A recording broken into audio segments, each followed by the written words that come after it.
I'd like to bring out our three panelists right now. You have their biographies there.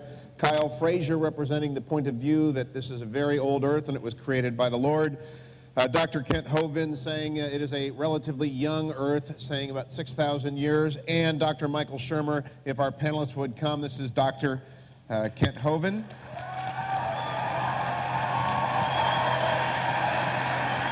If we can have Kyle Frazier, if you'd come out and join us at this point. Try and get our people out here.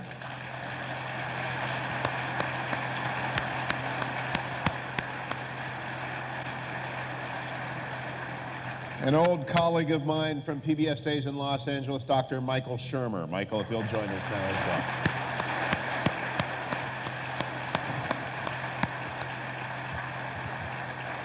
Well, my role is somewhat limited tonight, but I do have the most important duty of all. This is a cell phone. Turn yours off. Please. Okay. Now, panelists agreed that I could do this. We like to know with whom we are conversing. Would all of those of you who believe in God, however you understand that to mean, please stand up.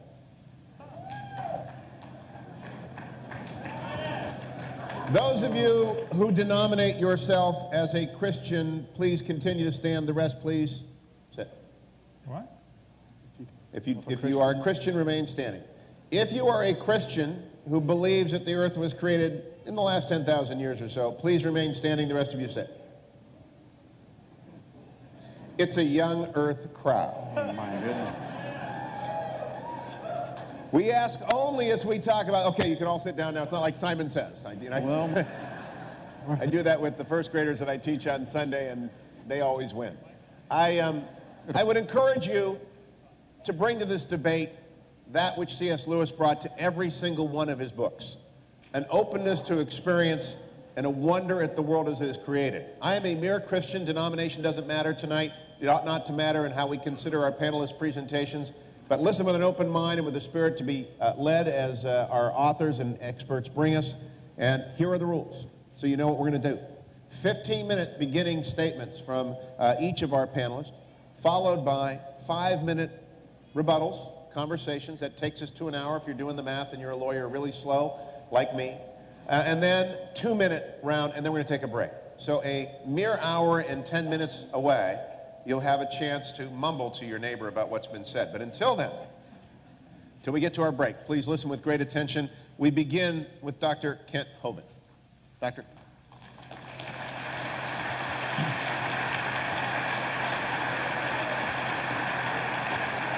All right. Thank you so much. It is an honor to be here in Minnesota. My name is Kent Hovind. I live in Pensacola, Florida. I was a high school science teacher 15 years. And now for 14 years I've been doing seminars on creation, evolution, and dinosaurs, and I stand without apology for the concept that God created this world in 6 literal days about 6,000 years ago. And I think the evolution theory is one of the dumbest theories in the history of humanity. So there's where I stand. Okay. Now, I will present the creation view. This is what I believe. That's how science is supposed to work. You present your theory and everybody tries to prove it wrong. If you can't prove it wrong, then maybe it's right. The Bible teaches about 6,000 years ago, God made everything. In 6 days, the Lord made heaven and earth, the sea, and all that in them is. And I don't need any help to interpret that verse, and I don't think the average person does either. I think he's telling us he made it in 6 days. And the Bible says death came into the world because of man's sin. Man disobeyed God, and that's what messed this place up. The Bible says by man came death, in Adam all die. And before the flood came, the Bible says the people lived to be more than 900 years old. During this time, reptiles, which never stopped growing, would grow to be enormous. Dinosaurs were big lizards that lived with Adam and Eve. And then Noah took them on the ark. We cover all that in my video number 3 of my series. Then there came a big flood. God was sick and tired of all the sin, so he completely wiped out this world with a universal flood, not a local flood, a completely worldwide flood that destroyed this entire planet. And that left behind all the fossils, the oil, the coal, the natural gas, the sediment layers that we see, and the canyons like Grand Canyon, all formed during that flood in the days of Noah. Noah brought onto the ark 2 basic kinds, 2 of each basic kind of animal. Since then, there's been a lot of varieties produced. There's been big dogs and little dogs, and they probably had a common ancestor, a dog. Science tells us things that we can observe or study or test. That is science. Okay? Evolution is not science, and technically creation is not science. Neither view is technically scientific. We cannot observe the creation. We cannot observe the evolution theory. Both are inherently religious. The difference is the evolution religion is tax supported. That's the primary difference. Now, I like science. I'm not against science. I collect science books, and I'll debate anybody on any scientific topic. If I don't know, I'll say I don't know. But I'm not against science, and I don't know any Christians that are. But there are some things mixed in with our science books that are just simply poisonous. Now, Texas has a law that requires instructional materials to be factual. That's a law, okay? Florida has a law that says textbooks shall be accurate. Wisconsin has a law that says textbooks shall have factual accuracy. Alabama says textbooks shall be adequate and current. California says textbooks shall be factually accurate and reflect current and confirmed research. Minnesota says a teacher shall not deliberately suppress or distort subject matter. Yeah, sure. Hey there, fella. You betcha. Okay? Now, the problem is none of those states are enforcing those laws. There are things used to support the evolution theory that are just plain lies. There is no other way to say it. It's a lie. And we're going to try to get to some of those tonight. But we need to define what we're talking about. This word evolution has at least 6 different meanings. Only one of them is scientific. First, you would have to have cosmic evolution, the origin of time, space, and matter. Nothing can evolve unless there's something there to evolve. So the evolutionists are always trying to avoid this one because they say it's not part of evolution. It has to be part of evolution. People say, well, you know, we just believe evolution is dealing with things changing. Okay, well, how did the things start? You don't have a coherent theory unless you can explain the origin of time, space, and matter. Secondly, there'd have to be chemical evolution. According to the Big Bang theory, the Big Bang produced hydrogen and maybe some helium. Well, how did we get these other elements? You mean uranium evolved from hydrogen? They'll say, well, this happens in fusion in stars. Yeah, but you can't get past iron with fusion. There is no explanation for why we have all these different chemicals other than God designed it. Thirdly, we'd have to have stellar evolution. The stars would have to evolve. Nobody's ever seen a star forming. We see a few spots getting brighter, and the evolutionists will say, see, there's a star forming. No, there's a spot getting brighter. Okay? It could be the dust is clearing, and you're seeing a star that was already there. Nobody's ever proven the formation of one star. And yet there's enough stars out there right now that everybody on planet Earth can personally own 2 trillion of them to yourself. Those are the ones we know about. We don't know about the ones that we don't know about. Fourthly, there would have to be organic evolution. Somewhere, somehow, life has to get started. And the evolutionists really don't like to talk about this one, but they're stuck with a very embarrassing position. Modern 21st century scientists are still believing something proven wrong 200 years ago by Pasteur and Francisco Redi. They still believe in spontaneous generation, that life can come from non-living material. Now, if you want to believe that, that's perfectly fine. I don't care what you believe. Don't call that science. And don't make me pay to put that in the public school system as part of science, okay? That's part of your religion. You ought to keep that at home. Fifthly, we have what is sometimes called macroevolution. I don't like this word, and nor the next one, but this says there are changes from one kind of animal to another. Nobody's ever seen that happen, okay? Lastly, we have what's called micro, and I really don't like that phrase, but I'm going to use it tonight to explain it. Microevolution tells us there are variations within the kinds. You may get a big dog or a little dog, but you're going to get a dog, okay? The first 5 definitions of this word are purely religious. None of those have been observed at all. They are outside the realm of science. But the evolutionist has to believe that all 5 of those happened. What we do observe are billions of little changes within the kinds. The Big Bang theory teaches 20 billion years ago, there was a Big Bang where nothing exploded and produced everything. This is what the textbook says. 18 or 20 billion years ago, all the matter in the universe was concentrated into one very dense, very hot region that may have been much smaller than a period on this page. For some unknown reason, this region exploded. Everything in the universe, smaller than a period on a page. Wow. That's a crowded dot. And then 4.6 billion years ago, the Earth cooled down and formed a rocky crust. Yes, boys and girls, the planet Earth cooled and a rocky surface was created. And the Earth's surface was hot, and there were large pools of bubbling lava. But it rained on the rocks for millions of years. This is what the textbooks teach, okay? Millions of years of torrential rains created great oceans. And swirling in the waters of the oceans is a bubbling broth of complex chemicals. Progress from a complex chemical soup to a living organism is very slow. Well, I guess it is. Totally stopped. Doesn't even happen. That's how slow it is. This guy said the first self-replicating systems must have emerged in this organic soup. So according to the standard evolution theory in the textbooks, 20 billion years ago, Big Bang, 4.6 billion years ago, the Earth cooled down. It rained on the rocks for millions of years and turned them into soup, and the soup came alive. 3 billion years ago. So great-great-great-great-great-great-great-great-great-great-grandpa was soup. Now, there's no question there are an awful lot of different varieties of dogs in the world, and I don't think there's a question they probably had a common ancestor, but it was a dog. That doesn't mean all the dogs came from a rock, okay, 4.6 billion years ago. What evidence do they give to support this theory for evolution? The textbook says we've got evidence from fossils. Oh, now, come on. Any freshman law student can tell you no fossils could possibly count as evidence for evolution. You don't know those bones had any kids. Bring your bones into court. Hey, Your Honor, these bones are the ancestors of everybody today. Yeah, right. You don't know those are the ancestors of anybody. I mean, a kindergartner ought to figure that one out. Evidence from structure, evidence from molecular biology, evidence from development. All the supposed scientific evidence for evolution has been proven wrong years ago. There is no evidence for the theory. Now, I don't mind if somebody wants to believe in it. This is America, the land of the free and the home of the slave, or whatever. But, and if you want to believe in evolution, that's perfectly fine. Honestly, I don't care. But I, for one, resent them using my tax dollars to teach that dumb theory to the kids in school at taxpayer expense. They ought to go start their private schools.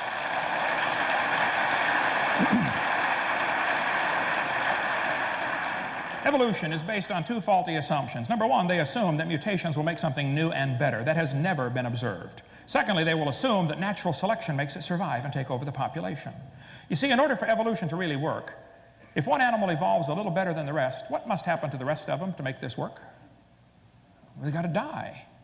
Evolution is a religion of death, not life. The question is very simple in my mind.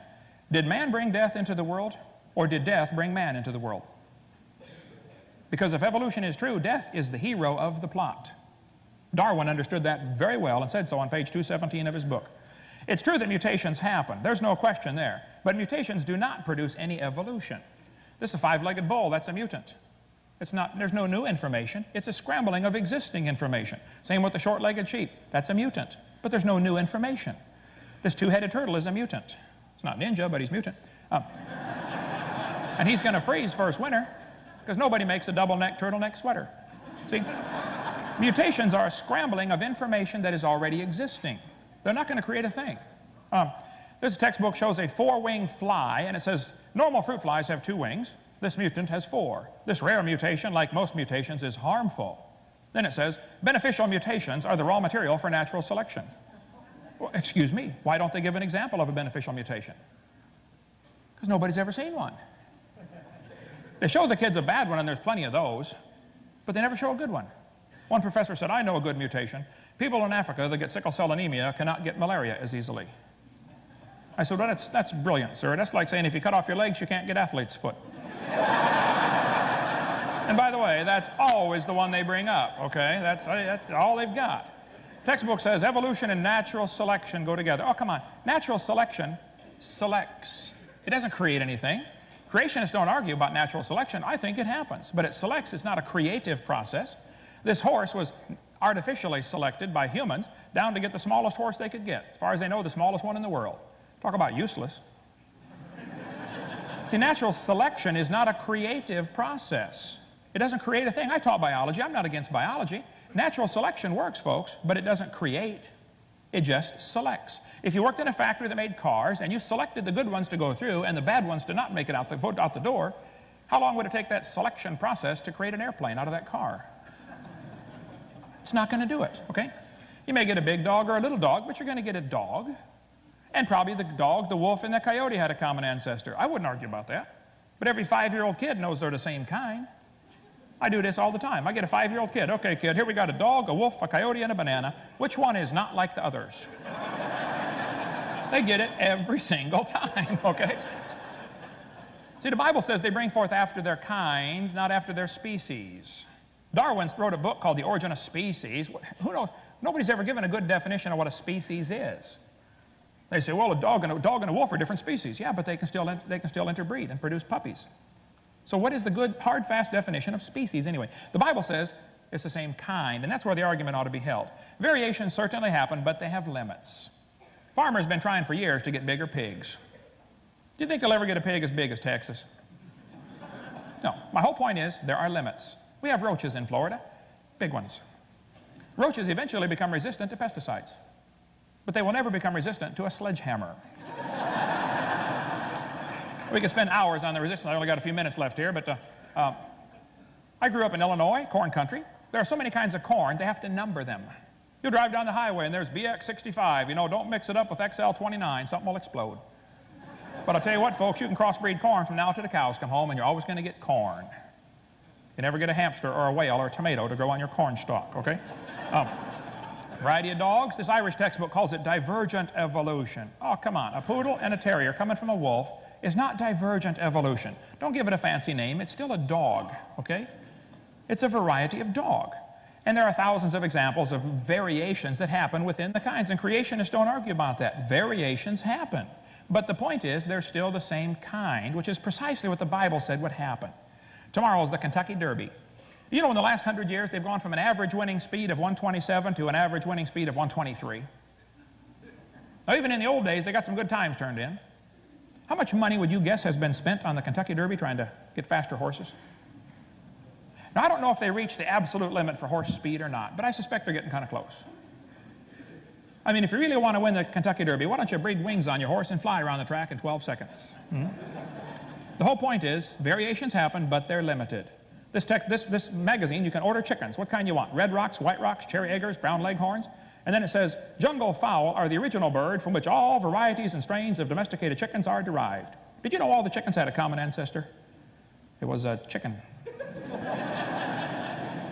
Creationists don't argue. Variations happen. God created an incredible gene code in each of the original kinds of animals, and they can produce a wide variety of offspring. Some of them can live in the cold weather, and some can live in the hot weather. And they probably had a common ancestor. No argument. But that's not evolution. Tonight you're going to hear 3 different opinions. Tonight, the right one, which you just heard, and then 2 others. God created this world in 6 literal days. He made it with the animals with a variety to produce an incredible variety of offspring. Then he destroyed this world with a flood.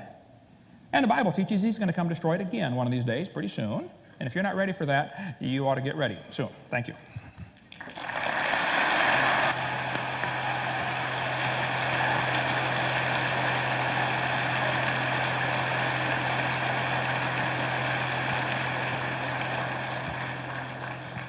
The second of our opening statements on the subject matter of how did we get here and when did we arrive is Kyle Frazier. Kyle.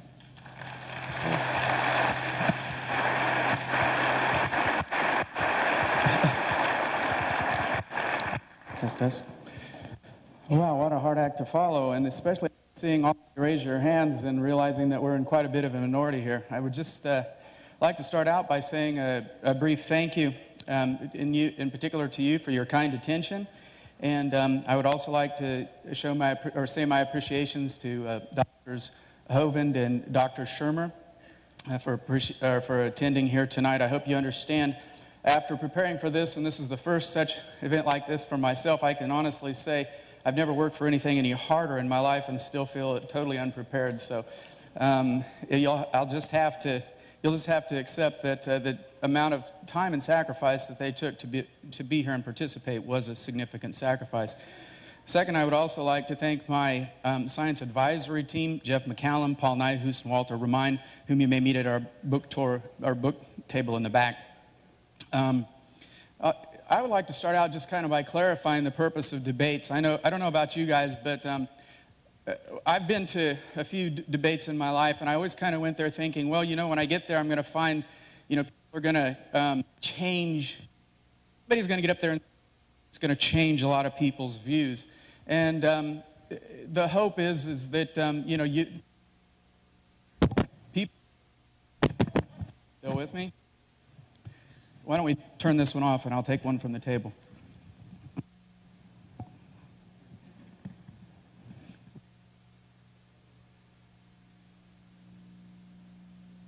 Still not with me? Here we go. Okay. But the point I used to come to these debates and think, okay, great. We're going to see somebody get up there and say something that's going to change Michael Shermer's mind, and he might come out of here with a totally changed person. Or maybe that people that came here are going to be in that same, they're going to go through a change process, and we can actually see that before our eyes. And I would just like to clarify that I don't really believe that this kind of a dialogue has that purpose, to get people here who are going to change their view.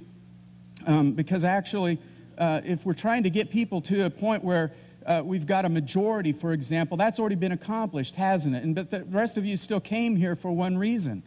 You still want to interact with this dialogue. Why is that? Because there's a sense of curiosity, a sense of seeking, that this isn't something that you can set in concrete and say, I have this established. And for that reason, I don't think the purpose is to establish a consensus or a majority. I like to quote from Tom Sawyer when he says, well, hain't we got the majority of people, majority of fools in town on our side? And hain't that a majority in almost any place? The truth of the matter is that you can almost always form a consensus. But the point shouldn't be to form a consensus. I think rather of the quote by Abraham Lincoln when he said, when asked by a Union soldier, do you think, President Lincoln, that the Lord is on our side? And Lincoln said, well, I don't think that the issue here is that, that the Lord should be on our side. The issue should be that I be on the Lord's side. Okay? And so that's what I'm trying to find here is an area of truth. You might have noticed with my accent just a moment ago that I'm not exactly a Minnesotan. I'm trying very hard.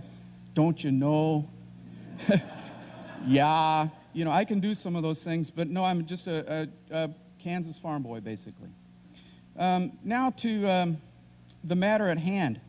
What I would like to accomplish this evening, and what I intend to prove, is that there is irrefutable evidence for the intelligence, a mastermind behind creation. And what is sufficient proof, and how will I define it? I will present evidential proof and not empirical proof. Just like Brother Hovind, I don't think that I'm going to stand up here and prove to anybody that there is a God. I'm going to go to a different point in my notes because they gave me some additional time, and that is what I consider proof sometimes may seem a little bit vague. It may involve some inferences. Take, for example, I invited my dear friend Al Binsman to be here with me this evening. And pragmatist that he is, he looked at the price of the ticket. $9.80, he said. What on earth caused them to pick that number? Now, if human beings are pattern-seeking, storytelling animals, $9.80 seems to make no sense. So I gave it some thought. Why $9.80? Then I made up the following story. Since $9.80 on the radio dial is where KKMS broadcasts, it's some sort of subliminal message. Fix your dial to $9.80. You know, too bad it wasn't radio station 580. You know, you'd have gotten a break. But then again, at least it wasn't the Patriot, because what's that, like 1280 or something? Okay. We're getting back to evidence. I'm going to take a first look, and what I'm going to do is to I'm going to use forensic type proofs and not try to prove that he exists, only that his acts are evidence. And from them we can surmise that there is reason to infer his presence. I will prove that God had method, motive, and opportunity, and is the mastermind behind the universe. For our witnesses, I would like to call first, if we let the trial begin, would nature please take the stand? What does nature say? Are God's fingerprints on the universe? Well, let's not forget the swearing in. Do you promise to tell the truth, the whole truth, and nothing but the truth, so help you God? And nature says, of course I do. I submit for your consideration Exhibit A. Exhibit A is the sudden and mysterious beginning of space, matter, energy, and time. Following the introduction of the theory of general relativity, the scientific community discovered that something had gone terribly wrong. If E equals mc squared were true, there was a time when all that is never was. Physicist Paul Davies said, this singular event represents the creation not only of all matter in the universe, but of space and time as well. What preceded the creation was not just a featureless void, but literally nothing at all. Now for your consideration, I submit Exhibit B. Exhibit B is an expanding universe. In 1929, Edwin Hubble announced his famous law of redshifts as evidence for the expansion of the universe. This expansion is extremely fine-tuned to produce our universe. The value of it is 1 part in 10 to the 120th power. Comparing that to human capacity, our best measuring device can make measurements at 1 in 10 to the 23rd power, which, to borrow from Hugh Ross, would mean that the mastermind is at a minimum 10 trillion, trillion, trillion, trillion, trillion, trillion, trillion times more intelligent, knowledgeable, creative, powerful, and not to mention better funded than we human beings are. Why is that so profound, this expansion in the universe? Simply put, it gets at the root of physics. Objects at rest stay at rest. Objects in motion stay in motion. We've all heard that before, haven't we? Therefore, something or someone has to act if things are moving in the universe. Finally, I would like to provide nature's Exhibit C. Exhibit C, the entropy or the cooling off of the universe. This fact was announced in 1992 by a team of physicists regarding their findings from the Cosmic Background Explorer satellite, or COBE satellite. The universe was cooling exactly as predicted by the general theory of relativity. Stephen Hawking, known for understatement, said, "It is the discovery of the century, if not of all time." George Smoot, UC Berkeley astronomer and COBE project leader, said, "We have found, we have found evidence of the birth of the universe. It is like looking at God." You know, and just out of deference to my brother Hovind here, I've seen that picture and I'm not so sure that it looks exactly like God to me. On the other hand, the reality of this entropy, the cooling phenomena going on, is featured in this picture. Implications. Having considered these evidences, it is important to understand the implications, and there are several. The first is that nothing begets nothing. We know the method of the mastermind. It was the precisely tuned, transcendent creation of space, matter, and time in the finite past. Or in the words of my favorite philosopher and theologian turned 70s pop vocalist Billy Preston, nothing from nothing leaves nothing. So you see, you got to have something if you want to be with me. Then again, for you intellectuals in the crowd, and perhaps you don't date back to the 70s, I have another argument. That is, everything that begins to exist has a cause for its existence. B, the universe began to exist, and therefore C, the universe has a cause of its existence. Second implication is this, that there's simply not enough time. The implications of a recent Big Bang are catastrophic for the theory of evolution, which needs near infinite time to construct even the simplest life form.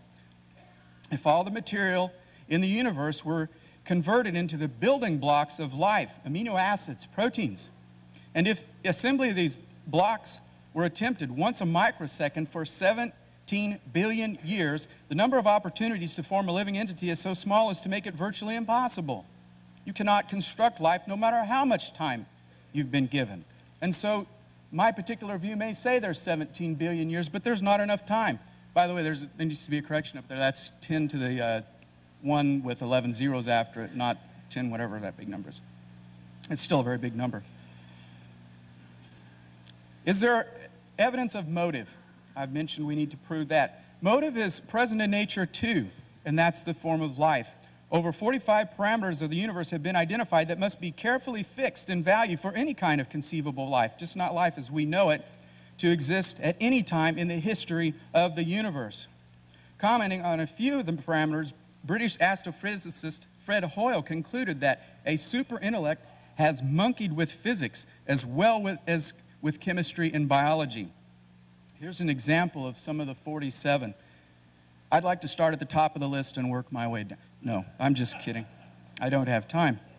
Is there evidence of opportunity? Thank you, Michael. I appreciate the laughter. At least somebody on the podium up here is paying attention. In 1968 and 1970, breakthrough research, Hawkins, Ellis, and Penrose, that's them up on the top, beg your pardon, proved that the equations of general relativity guarantees the existence of a singular boundary or starting point for space and time. Hawking himself pointed to the breathtaking conclusion that time must have a beginning. For those of you who are Fox News fans, Hawking is who Homer Simpson said, "There's so much I don't know about astrophysics. I wish I read that book by that cool wheelchair guy." Next slide, please. Stephen Hawking's again.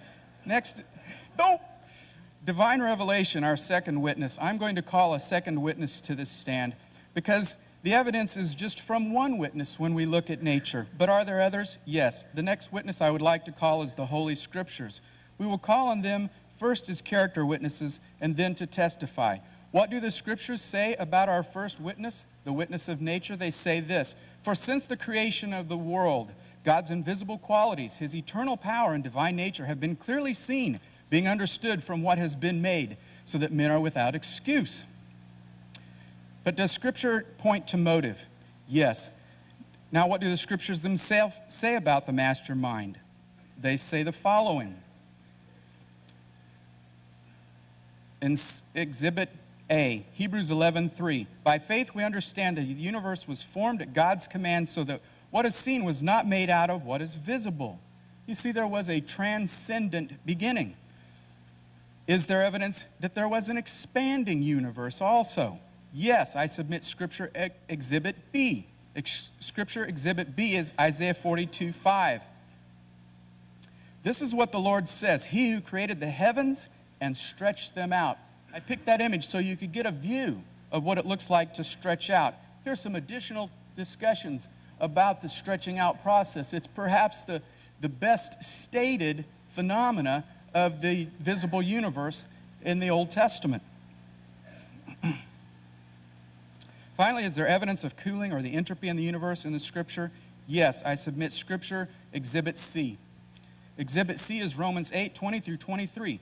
For the creation was subjected to frustration, not by its own choice, but by the will of the one who subjected it, in hope that the creation itself will be liberated from its bondage to decay and brought into the glorious freedom of the children of God. You see, there is entropy, there is decay of all that is material. But lastly, in Scripture, is there evidence of motivation? Yes, there is. In Genesis 1:26 through 27, we see that mankind is created in the very image of God, or imago Dei, if you will. We are the only sentient beings that are material in the universe that can have a relationship with their creator. Finally, is there an evidence of opportunity? In the case of God, this is only possible if he were capable of acting in a realm independent of time, energy, and matter. Remember the Hawkins-Penrose theorems say that there was no time before the universe began. So somebody had to be outside of time acting for us to have these phenomena. In Titus 1:2, God promised eternal life before the beginning of time. You see, in the classical Christian paradigm, that opportunity for God to work out of time is seen in the third person of the Trinity. Kyle. Am I done? You are done. Thank you for the time. Thank you for your kind attention.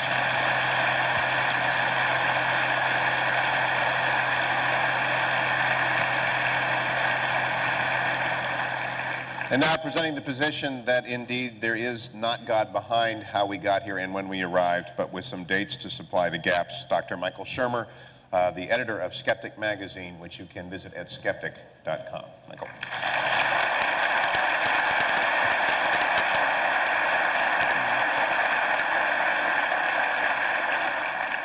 Hello. Sounds like God speaking here. How we doing? I presume you know what you get when you cross an atheist with a Jehovah's Witness. It's somebody who knocks on your door for no reason at all. I used to do that, actually. I used to do the knocking on doors thing. I was a born-again Christian. I went to Pepperdine University in Malibu, California, to Church of Christ School. I went to major in theology. I was a born-again. I went knocking on people's doors to save their souls. We called it Amway with Bibles. Essentially, you're selling God. And then after about 7 years, I became a non-born again, and I became a born-again atheist. And then I went around knocking on those same doors saying, I take it all back, I was wrong. And then, you know, you get older and you find a sort of more middle position, of which I now call myself an agnostic or just a non-believer. The question on the table here is, can we see evolution or some sort of scientific theory as a form of creation? I'm not psychic, so I actually have to tell the person when to go to the next slide. I wrote a book about this. Basically, I wrote a book about why it is that people believe in God. It began as an intellectual journey as to why I became a believer and then became a non-believer and how that happened. But in fact, it's a journey that everybody goes through at some point in their life. How did you become a believer if you become a non-believer? By the way, it's so hard to see with pretty much everybody standing up how many non-believers there are. I don't care what the label is, agnostic or heretic or secular or non-theist or whatever. You just don't believe in God. Let me just see a show of hands. Okay. Well, look at the time. Hugh, I'm just, I'd love to stay, but golly, isn't there a Laker game on tonight? No, that was last night. Oh, shoot. I have an 11-year-old daughter, and she said, well, where's the debate tonight? I said, it's in Minnesota, and it's at this Christian church. And she said, you're debating God at a Christian church? I said, yeah. She says, you're going to lose.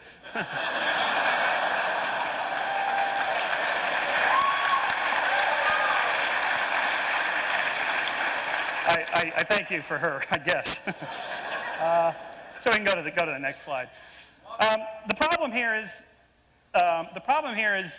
that all of these creationist arguments, and I used to make them all, so I know the arguments. They're perfectly good reasons if you already believe. If you don't, they are not convincing reasons. And the reason for this is that these are all what we call God of the gaps arguments.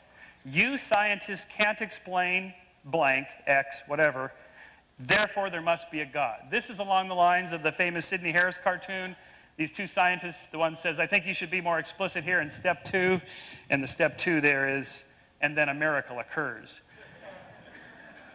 You can't, it's just a word. A miracle is just a word for something we can't explain. I don't know how that happened. It must have been a miracle. Next slide. For example, just 2 weeks ago, I went to Clearwater, Florida. There is a very famous, at least in Florida, Virgin Mary appearance. It's a huge icon. The thing sits about 40 feet tall. The local Christian church bought the bank building. It's on the side of a bank building. They bought the bank building. It cost them $10 million to preserve this, which they consider to be a miracle. Next slide. You can see people going there in crutches and wheelchairs. This was about 6 years ago when it first appeared. Today, here's somebody in a wheelchair. They've put up a huge crucifix here. You can see the size of this thing. Next slide. Turns out, this is myself and the amazing Randy, Richard Dawkins, standing in front of a bunch of candles here. There's so much wax from the candles, they had to put down that stuff they put in auto shops to soak up oil. There's so many people there praying to this miracle. Next slide. But in fact, if you walk around, you find out wherever there's a sprinkler head, there's a miracle of this mineral water spray that appears on the windows. Next slide. In fact, on the back side, there's another Virgin Mary that somebody began to wipe off. This used to be there about 5 years ago, so I'm not sure why the church wiped this off, but you can see the miracle beginning to appear. There's another Virgin Mary here, yours truly here. Next slide. In fact, the question is it really a miracle of Mary, or is it a miracle of Marge?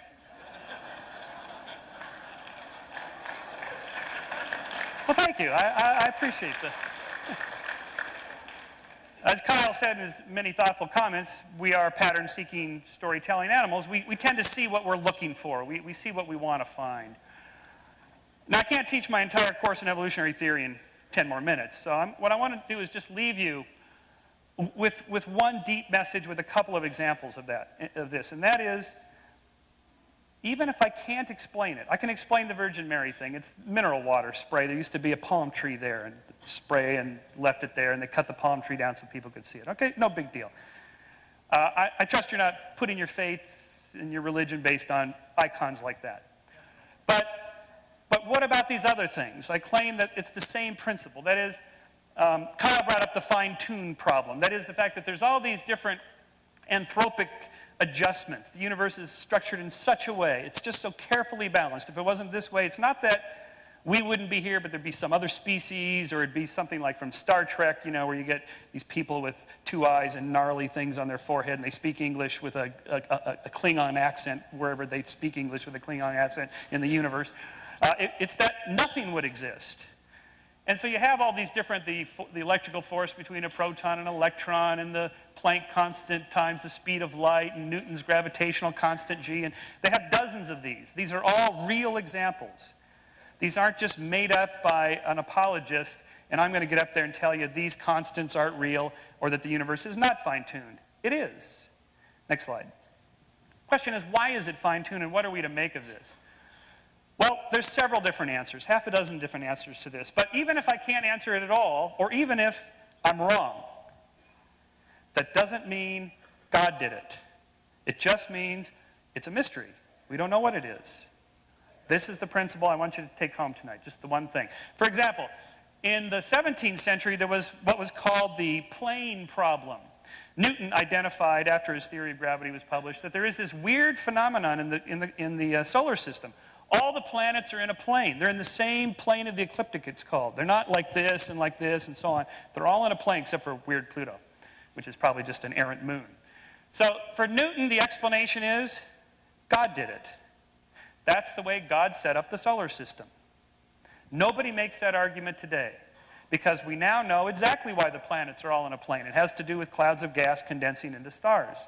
So the problem is of hitching your faith to some scientific argument about fine-tunedness or some weird anomaly that scientists can't yet explain. What are you going to do with your faith when we come up with an explanation? Next slide. So for example, here's another answer to the fine-tuned problem. Maybe our universe is not the only universe. Maybe there's multiple bubble universes, lots of universes. Stephen Hawking suggests, in fact, that quantum fluctuations lead to the spontaneous creation of teeny universes out of nothing. And he means nothing. Most of the universes collapse to nothing, but a few will reach critical size, will expand in an inflationary manner, and will form galaxies and stars and maybe beings like us. Most of them don't. If they exist, we don't know that they exist. This is mathematically possible. We're still trying to collect data on this. Next slide. The latest issue of Scientific American just came out last week, has a whole issue devoted to this very subject. It's no longer science fiction. Now, cosmologists are beginning to devise ways to test, empirically test, to find out if there are other universes other than our own. So, in summary, if each of these different bubble universes, and there may be an infinite number of them, all have slightly different laws of nature, slightly different fine-tuned, not so fine-tuned, terribly tuned for life, and so on. All the ones that are terribly tuned and not so fine-tuned won't give rise to life. Any of them that are like ours, and if there's enough of them, and if there's an infinite number of them, that's enough, any of them that are like ours may give rise to sentient beings like us who ask the question, where did we come from? That's one answer. It may be wrong, but if it's wrong, it doesn't make the God hypothesis right. It just means we don't know yet. Next slide. So, continuing on the design thing. The question is, what made the whale's flipper? This is just one of hundreds of examples I could use. The whale's flipper has this pretty nifty design for cutting through the water. The whole body of the whale is a fusiform body. The head doesn't have a neck and shoulders. You know, they just all blend together for cruising through the water. It's hydrodynamic instead of aerodynamic. But if you actually take the skin off, you see what the flipper looks like. It looks like your arm. Now, why would an intelligent designer design a not so intelligently looking flipper? In fact, it looks like our flipper, except we don't have a flipper, we have an arm. The answer is because a top-down designer didn't build it. A bottom-up tinkerer called evolution did. Next slide. So, for example, if humans were designed by God, we might look something like this. To alleviate the lower back problems we have, more vertebrae that are thicker. To alleviate the problems of blood flow in the legs and blood collection in the legs, you have stronger veins and more valves. You have much larger buttock muscles here to hold this upper thing. Your ears would be slightly different, and so on. The arms would be shorter. The rib cage would be larger to hold the organs. The point is this. Yes, it looks like design has happened, but is it really intelligent design? Does it look like an omniscient, omnipotent being really made us with all the little flaws in our design? Next slide. Another question, evolution or God or intelligent designer. We have two different hypotheses here. Dr. Hovind, God, and Kyle, intelligent designer, id, whoever id is. The question is like, let's just say, just take this one sequence of the evolution of the ceratopsians, like the Triceratops, the most famous, the little three-horned dinosaur, Triceratops. Where'd it come from? Okay, regardless of whether the picture is right or not, it's roughly right, because we have quite a few fossils here. When did id, or God, interject his influence? Did he just create the general form and then evolution created all the other forms? Or did God interject at each of the family level, or at the genus level, or at the species level? When does God intervene when he's intervening? At every single individual born, is God tweaking the system? You will not find consensus among creationists on this question. It's very interesting that they dissent among themselves about how often and when God intervenes. Anything from he set the whole system up at the beginning and stepped out and just let it run by itself, to he tweaks every single little molecule and genome in every single one of us that is born, and everything in between. Next slide. So, how do we know evolutionary theory is true? It's not true, capital T, true in a religious sense. It's not true in a political sense, not true in a legal sense. You've heard two legal metaphors tonight. This is the wrong metaphor. Science is not the law. It's a different way of thinking completely. This is why when lawyers try to do science and scientists try to do law, they get messed up. They shouldn't do that. There's different ways of thinking. Science traffics in fine shades of gray, with probabilities of being more closer to truth or less closer to truth. But there is no capital T truth. However, we are confident that it's provisionally true. That is, could be wrong. We'll see. But it gives a coherent explanation of what we know. It's conciliant. That is, independent lines of inquiry all jump to the same conclusion. And it predicts new findings which so far have been confirmed empirically. For example, next slide. Just on the age of the Earth question, I just threw this in in the limo driving over here typing because I realized we were supposed to discuss the age of the Earth. I mean, how do we know how old the Earth is? A bunch of different ways. Potassium-argon dating. There's half a dozen different radioactive decay dating techniques, carbon-14 dating, plus the age of the moon rocks, the age of the solar system, the age of the universe. Now, this is the point. These different ages that scientists infer from the different techniques are not done in one lab or at one conference by one committee that says, hey, look, you know, we got that creationist conference coming up. We got to get our story straight on what our date is. It doesn't work that way. These are different scientists in different fields who go to different conferences and read different journals and don't even know each other. And they all independently come up with the same rough range of dates. The Earth is about 4.5 billion years old, give or take a couple 100,000 years. The universe is about, Dr. Hovind, it's about 14.5 billion now, we think. And it changes, but it's not changing like between 6,000 years and 20 billion. It's changing between 14, 14.5, maybe 15, maybe 13.5, depending on who's doing the measuring. Now listen, if they all came up with the exact same number, then I would be suspicious that somebody was cooking the data. But they don't. The numbers vary all over the board, but they vary within a range. And the fact that they vary, and yet they're still within that tight range, gives me great confidence that this is correct. Next slide. Another example. Tests of evolutionary theory. Early fossils of life should contain only single-cell organisms, and they do. You will not find a single human or any mammalian fossil in a bedding plane that has trilobites. Not one anywhere ever. Why is that? 2, organisms adapted to similar environments should evolve similar morphologies. They do. Whale bodies and fish bodies are all fusiform, designed to cut through the water smoothly. Why is that? Organisms sharing most of their DNA should develop following the same basic patterns. They do. Fossils found in different continents that were once united should be similar to each other. They do. Last slide here. So, in my rebuttal, then we'll come back to irreducible complexity. But my point in my opening argument here is that we have answers to these mysteries. Some of them we're very confident in. Others we're less confident in. Others we admit that we're just guessing. We don't know. More data needs to be collected. But even if we're wrong about all of it, it doesn't make the God hypothesis right. And I would caution you, don't hook your faith to any scientific argument, because what are you going to do if it's wrong? Or what are you going to do if it turns out we have an answer? Thank you.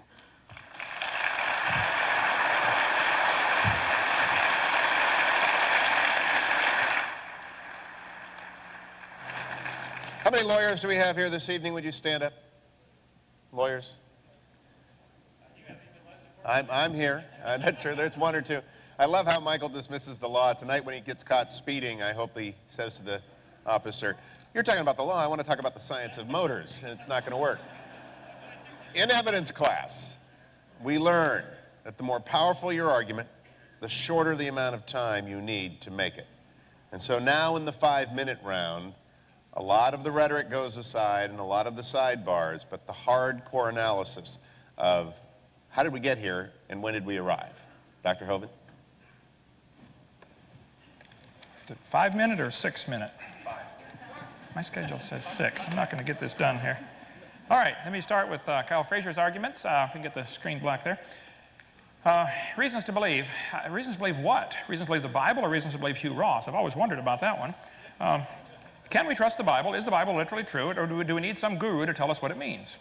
The average person reading that book is not going to come up with the billions of years that he comes up with. The average person reading the Bible is going to come up with 6 days about 6,000 years ago. And the Bible's going to say there's no death till Adam sinned. The question of where did energy, life, matter, information, and organization come from is still, I think, of course, Kyle Frazier's position is God did it. I agree. But is God capable of doing it and telling us how He did it? As far as the red shift, I cover this in great detail on videotape number 7 of my series out there. Get my plug in here. Most of his arguments seem to be based on the assumption that the red shift proves the universe is expanding, and the universe may be expanding. But that still doesn't prove it's billions of years old. On day 1 or day 6, Adam was 0. But he didn't look 0. The trees had fruit on them. They were just 3 days old. They don't look like what we would think would be a 3-day-old tree. The God that I worship is capable of creating a fully mature, fully functioning universe in 6 days, just like He said.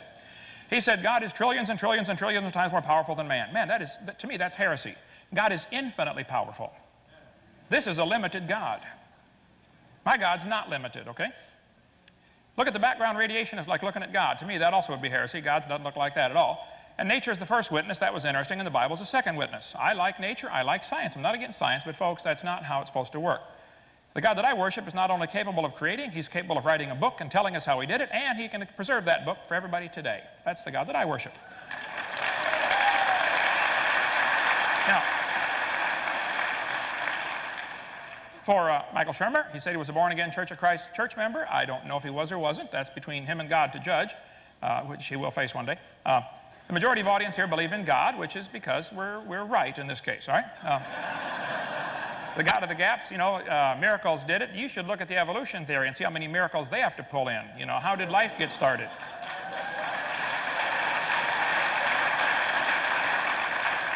His argument that the Virgin Mary appeared on the side of a building as a natural explanation, I agree. I think that's dumb. I think it's a fundraiser for the Catholic Church. I think there's a lot of that stuff goes on, okay? And I think he is very right to be skeptical of many of the things going on in Christianity. He's right. They ought to be skeptical, okay? My position is it's good to be skeptical of things like that. Now, he ought to use the same skepticism on the evolution theory, but he's not doing that, okay? If we cannot explain it, that does not mean God did it. I agree. There are many natural explanations, okay? Do scientific explanations nullify our faith? Not at all. I love science. I don't know anything scientific that nullifies the Bible. I know that a lot of things the Bible contradicts from evolution theory, but evolution is not part of science. Evolution is a religion.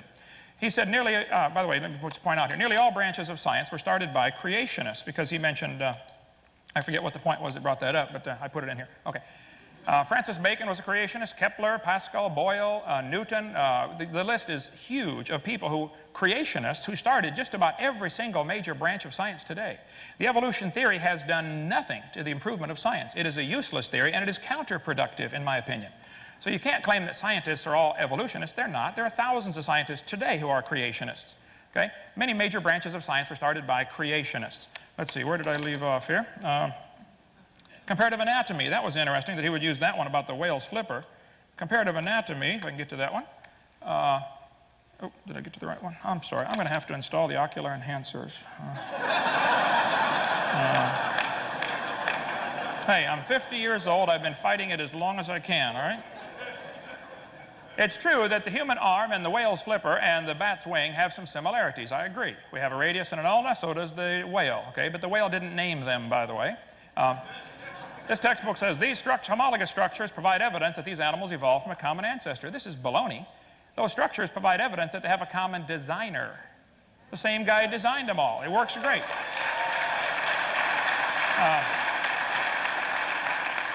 You mentioned the Triceratops. When did God intervene? This is setting up a straw man argument, okay? He says, here's our chart showing how we think the different ceratops evolved. Now, how did God do this?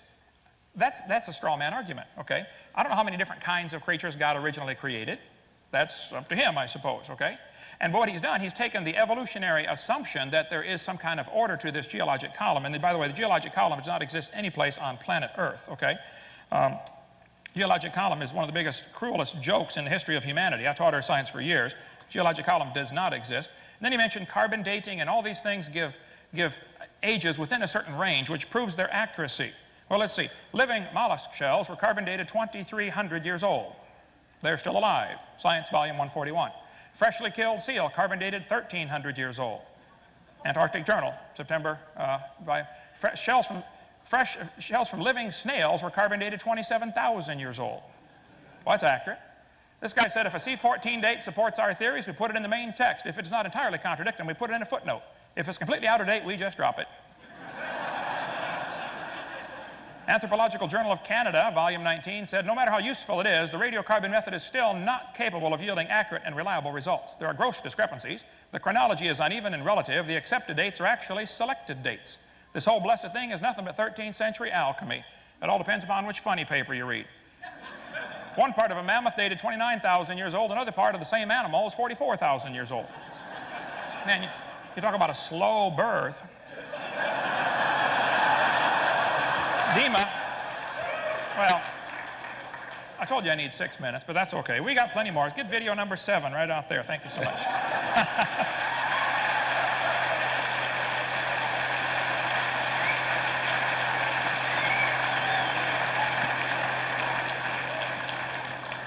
I did, in fact, extend to 6 minutes because it is a common complaint of all debaters that they're cut off too early, and you will have 6 minutes as well.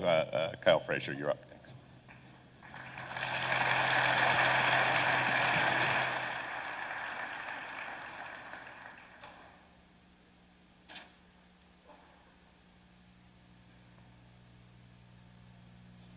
Are you with me? Are there?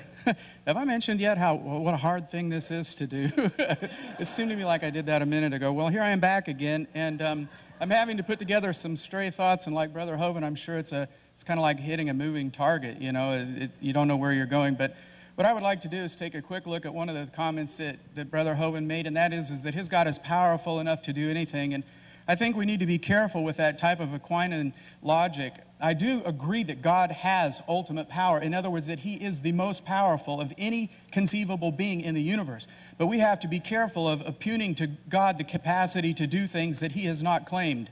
We have to be careful about ascribing to God things that he cannot do. Could he make a stick with only one end? No, a stick has 2 ends on it. It's because that's a logical contradiction for God to do something like that. Can he make a rock that he couldn't lift? Okay? No, it's a logical contradiction for God to do something like that. And so we need to be careful of ascribing to God those things that he has not claimed.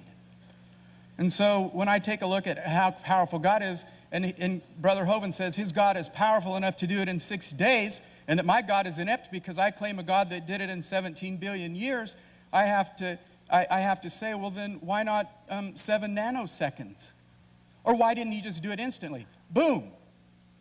Because for whatever reason, in the chronology that's described in the scriptures, it follows a sequence. And the writers of the chronology put some devices on it for us to remember. My particular belief is that those devices were terms. Those particular terms included the word day, yom. It's perfectly consistent within the scriptures to interpret the term day as a 12-hour period, a 24-hour period, or a long period of time. Elsewhere through Genesis, for example, the term day is used in reference to the harvest time. Or, you know, we might say Abraham Lincoln in his day. It's a natural thing for us to use terminology like that. It's used throughout the scriptures in many, many multiple of occasions, and it's not wrong for us to take it in this context. Why is it then that I have chosen to take the context somewhat differently than the one that seems to show the most powerful God? Because as I showed earlier, I am working from what is called a dual revelational paradigm. The dual revelational paradigm believes that God put his truth in place and that it's true in both places. That he put nature in place and he communicates from us truly with nature. He put his word in place and he communicates with us truly in his word. And I believe you occasionally have to set the two of those side by side, and that you have to use a systematic theology to look at those things and say, if nature is saying this, if the word is saying this, and if there is an apparent contradiction, do we reconcile it? Or do we walk away from it? I believe that it's necessary for us to make that reconciliation. Because if we don't make that reconciliation, what we have, in effect, is a universe that sent us light over 17 billion light years away. It is moving away from us, as Dr. Hovind has suggested. And since it is moving away from us, it's expanding. And that light has gotten to us after about 17 billion years, and we're observing it now. For us to have observed it any sooner than that, either the events on the outside edge of that travel never occurred or were fictitiously made by God for us to observe them that way, or they actually happened at that distance and that amount of time away from us. I believe that God communicates his word in truth. There are numerous examples of this. I could list just a few: Psalms 104, Psalms 139, Job 38:41. But my need is to take a look at this concept of a long day. The first chapter of Genesis declares that within 6 days, God's miraculously transformed a formless void, the earth, into a suitable habitat for mankind. The meaning for day here has become the center of the controversy. Does it or does it not make for a conflict between the scripture and science? The answer to that depends upon whether the time periods indicated are 24 hours or in the order of millions of years. Many scientists and many Bible scholars would agree that the correct and literal interpretation for the creation day is one that takes into account definitions, context, grammar, and relevant passages in other parts of Scripture. All we're trying to do is take a systematic approach to this. In fact, one of the problems I have with the approach to the Scriptures that take one verse out of a series and apply it to all of our life is the failure to do a systematic approach to the Scriptures. Because you see, even the Scriptures, on occasion, have items in them that you look at and you say, it just said this. I'll give you an example in Proverbs. Do not answer a fool according to his folly, or he will despise you. The very next verse it says, answer a fool according to his folly, or he will despise you. Are we wrong in taking both of those as correct? Isn't one or the other true? The fact of the matter is that the Scriptures intend for us to take both as true. And I believe that the Scriptures are also saying that we should take nature as true, as well as the Scriptures. And the unfortunate problem with not doing that is that you have circular reasoning. Perhaps I'll be able to get back to this in a moment. But if you take one form of inspiration and you say it alone carries the whole weight of the argument, you have it confirming that in itself. Do you see that as to be circular reasoning? Anyway, my time's up. Thank you, Cal. Michael Shermer.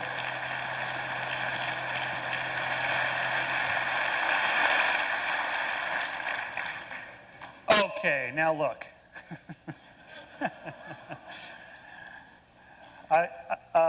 I really like what Kyle had to say. He's very thoughtful on his thoughts on the Bible. I concur with much of that, actually. And Dr. Hovind, I have never heard somebody give a 2-hour lecture in 15 minutes like you can.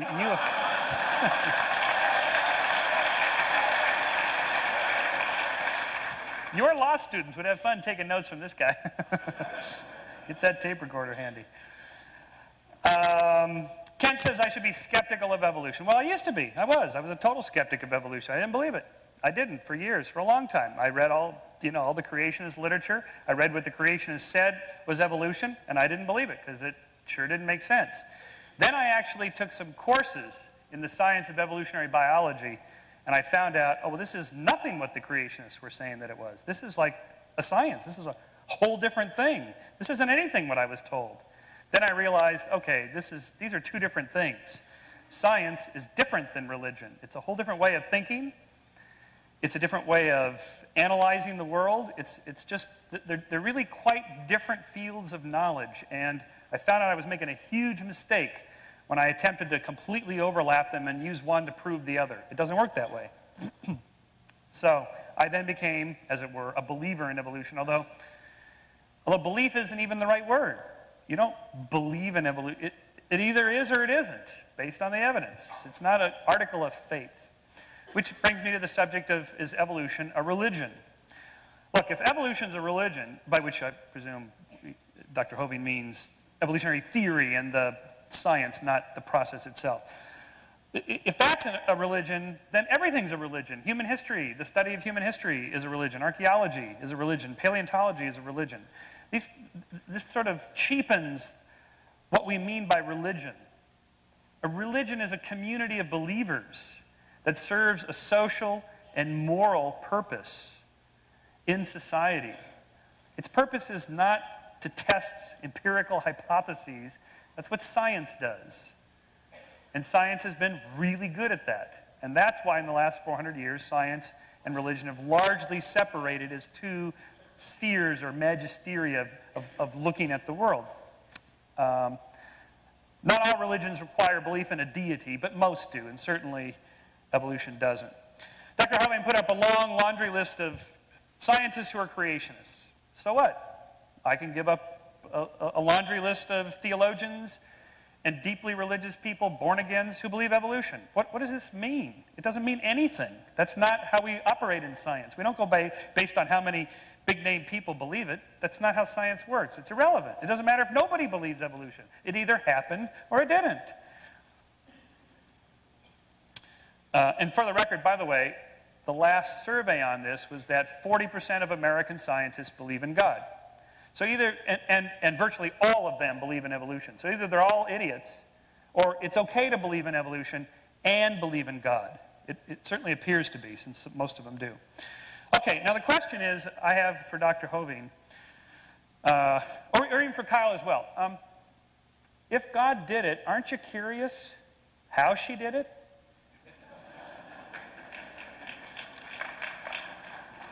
Thank you. I didn't expect that from this group. Okay, I'll take it.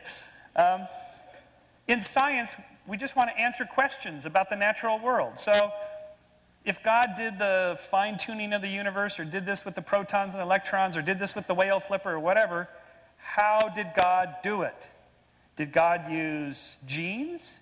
Did he use, for the cosmos stuff, the electromagnetic force, the weak nuclear force, the strong nuclear force? Just gravity, some other force we don't know about? What force did God use? As soon as you ask that question, you're now doing science. That's what science is. It's just naturalism.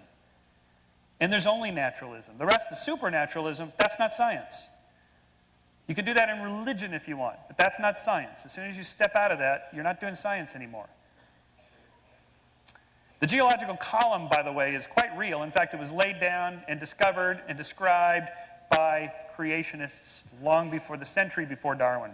So don't let Dr. Hovind fool you to thinking that this is some concoction, conspiracy by evolutionists. It's not. The geological column was created, well, discovered by creationists. That's not what you think it is. It's creationists created it. Finally, what is the Bible? What is the Bible? Are we to read the Bible as a book of nature? Are you really supposed to read this to find out how the universe began? Are you supposed to read it to find out exactly which deck the predators were on and the prey were on the ark? I mean, 2 of every species. There's somewhere between 10 and 40 million species. Where did he put all these? And who cleaned up the mess anyway at the end of the day? And what did they feed them? If you're asking those kinds of questions, you're missing the point of the Bible, one of the great books of Western literature. You're missing the point if you're doing all this, what I would call pseudoscience. The point of the Bible, like let's say take the flood myth, for example. By myth, I mean a story. It's a destruction redemption. It's a starting over. It's a beginning anew. It's, we screwed up, we're gonna start over. All the stories in the Bible are moral homilies and tales that tell things. Surely you don't want to take Deuteronomy and its admonitions to kill disobedient children. Surely you don't want to take that literally. Please tell me you don't take that literally.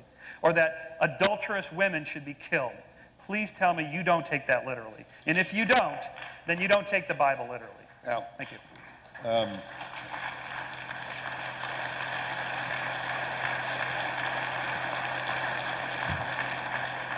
I can understand losing your faith, Michael, but what were they teaching about systematic theology at Pepperdine? Because you missed the whole New Covenant thing. What?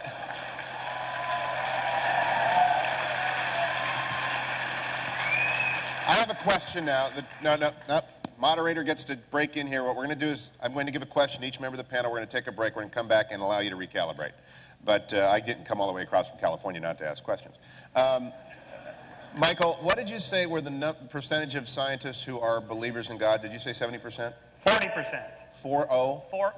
Okay. Yeah. I just didn't hear that, and I want to know that. Dr. Hovind, my question for you.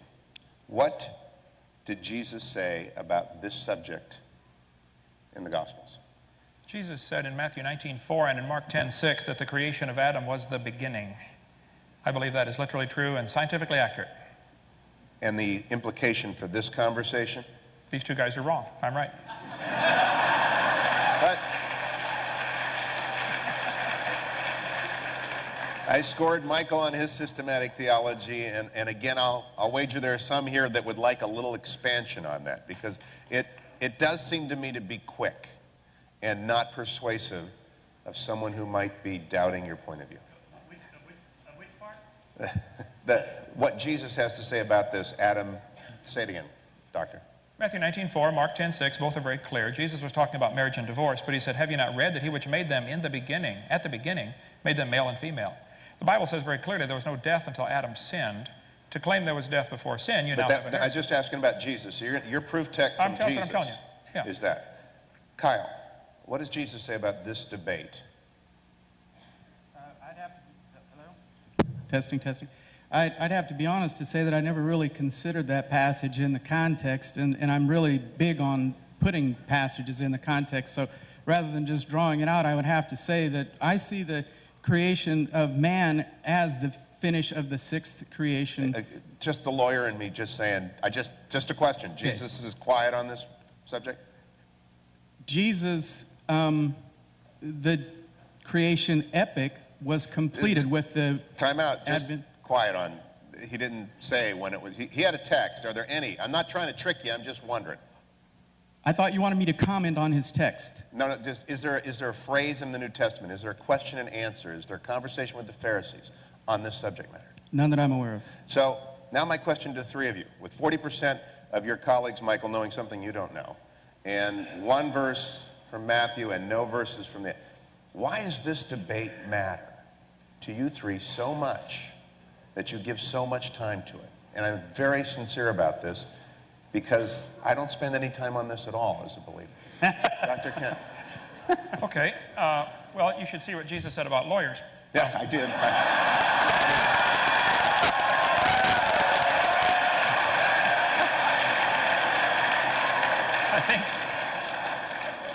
I think this subject is absolutely the most important subject in the world. I travel, I speak 700 or 800 times a year. This is my 76th flight this year already. I take this extremely seriously. The question is very simple. How do we tell right from wrong? But we could get into a discussion of all kinds of moral issues. You know, is adultery right or wrong? Is abortion right or wrong? Is murder right or wrong? It doesn't matter what subject you discuss. Before you start a discussion on a moral issue, you first have to decide how you decide. Do we decide right and wrong based upon majority opinion? Do we decide right and wrong based upon what Congress thinks? Do we decide right and wrong based upon what Saddam Hussein thinks? How do we decide right from wrong? The issue to me is this creation versus evolution issue is absolutely central to all of humanity. Because if there's a God, then he tells us what's right and wrong. If there is no God, there is no possible way to tell right from wrong. And I would challenge the evolutionists.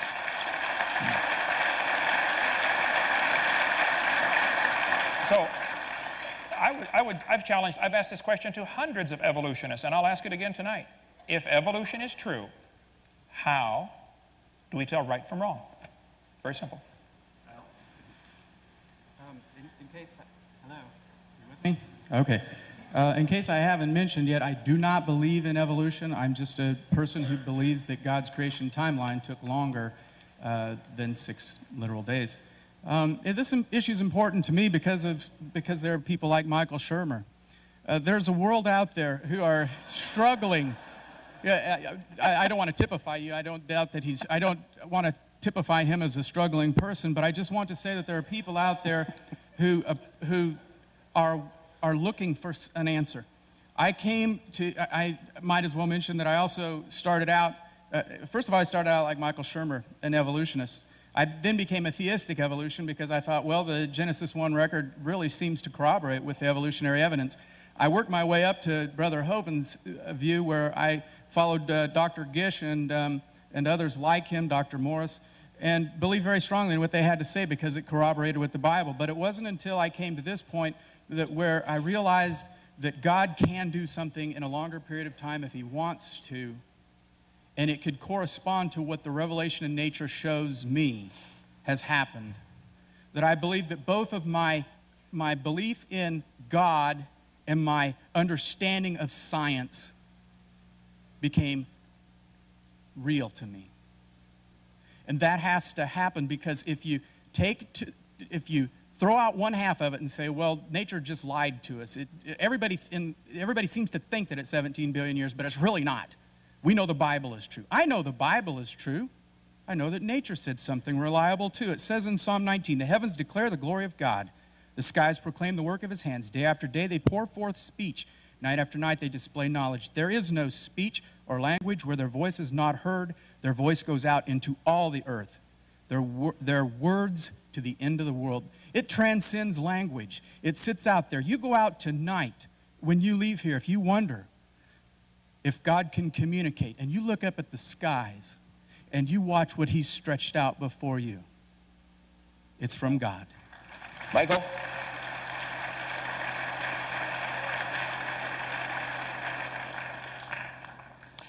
Well, I'm interested in the subject because what's not to be interested in? You'd have to be made of wood not to be interested in the question of where we came from. So in my books and here and so forth, it's an intellectual journey. I think the journey itself, the process of thinking for yourself and thinking it through and listening to all the different theories and opinions and so on, that's where the action is trying to figure it out yourself.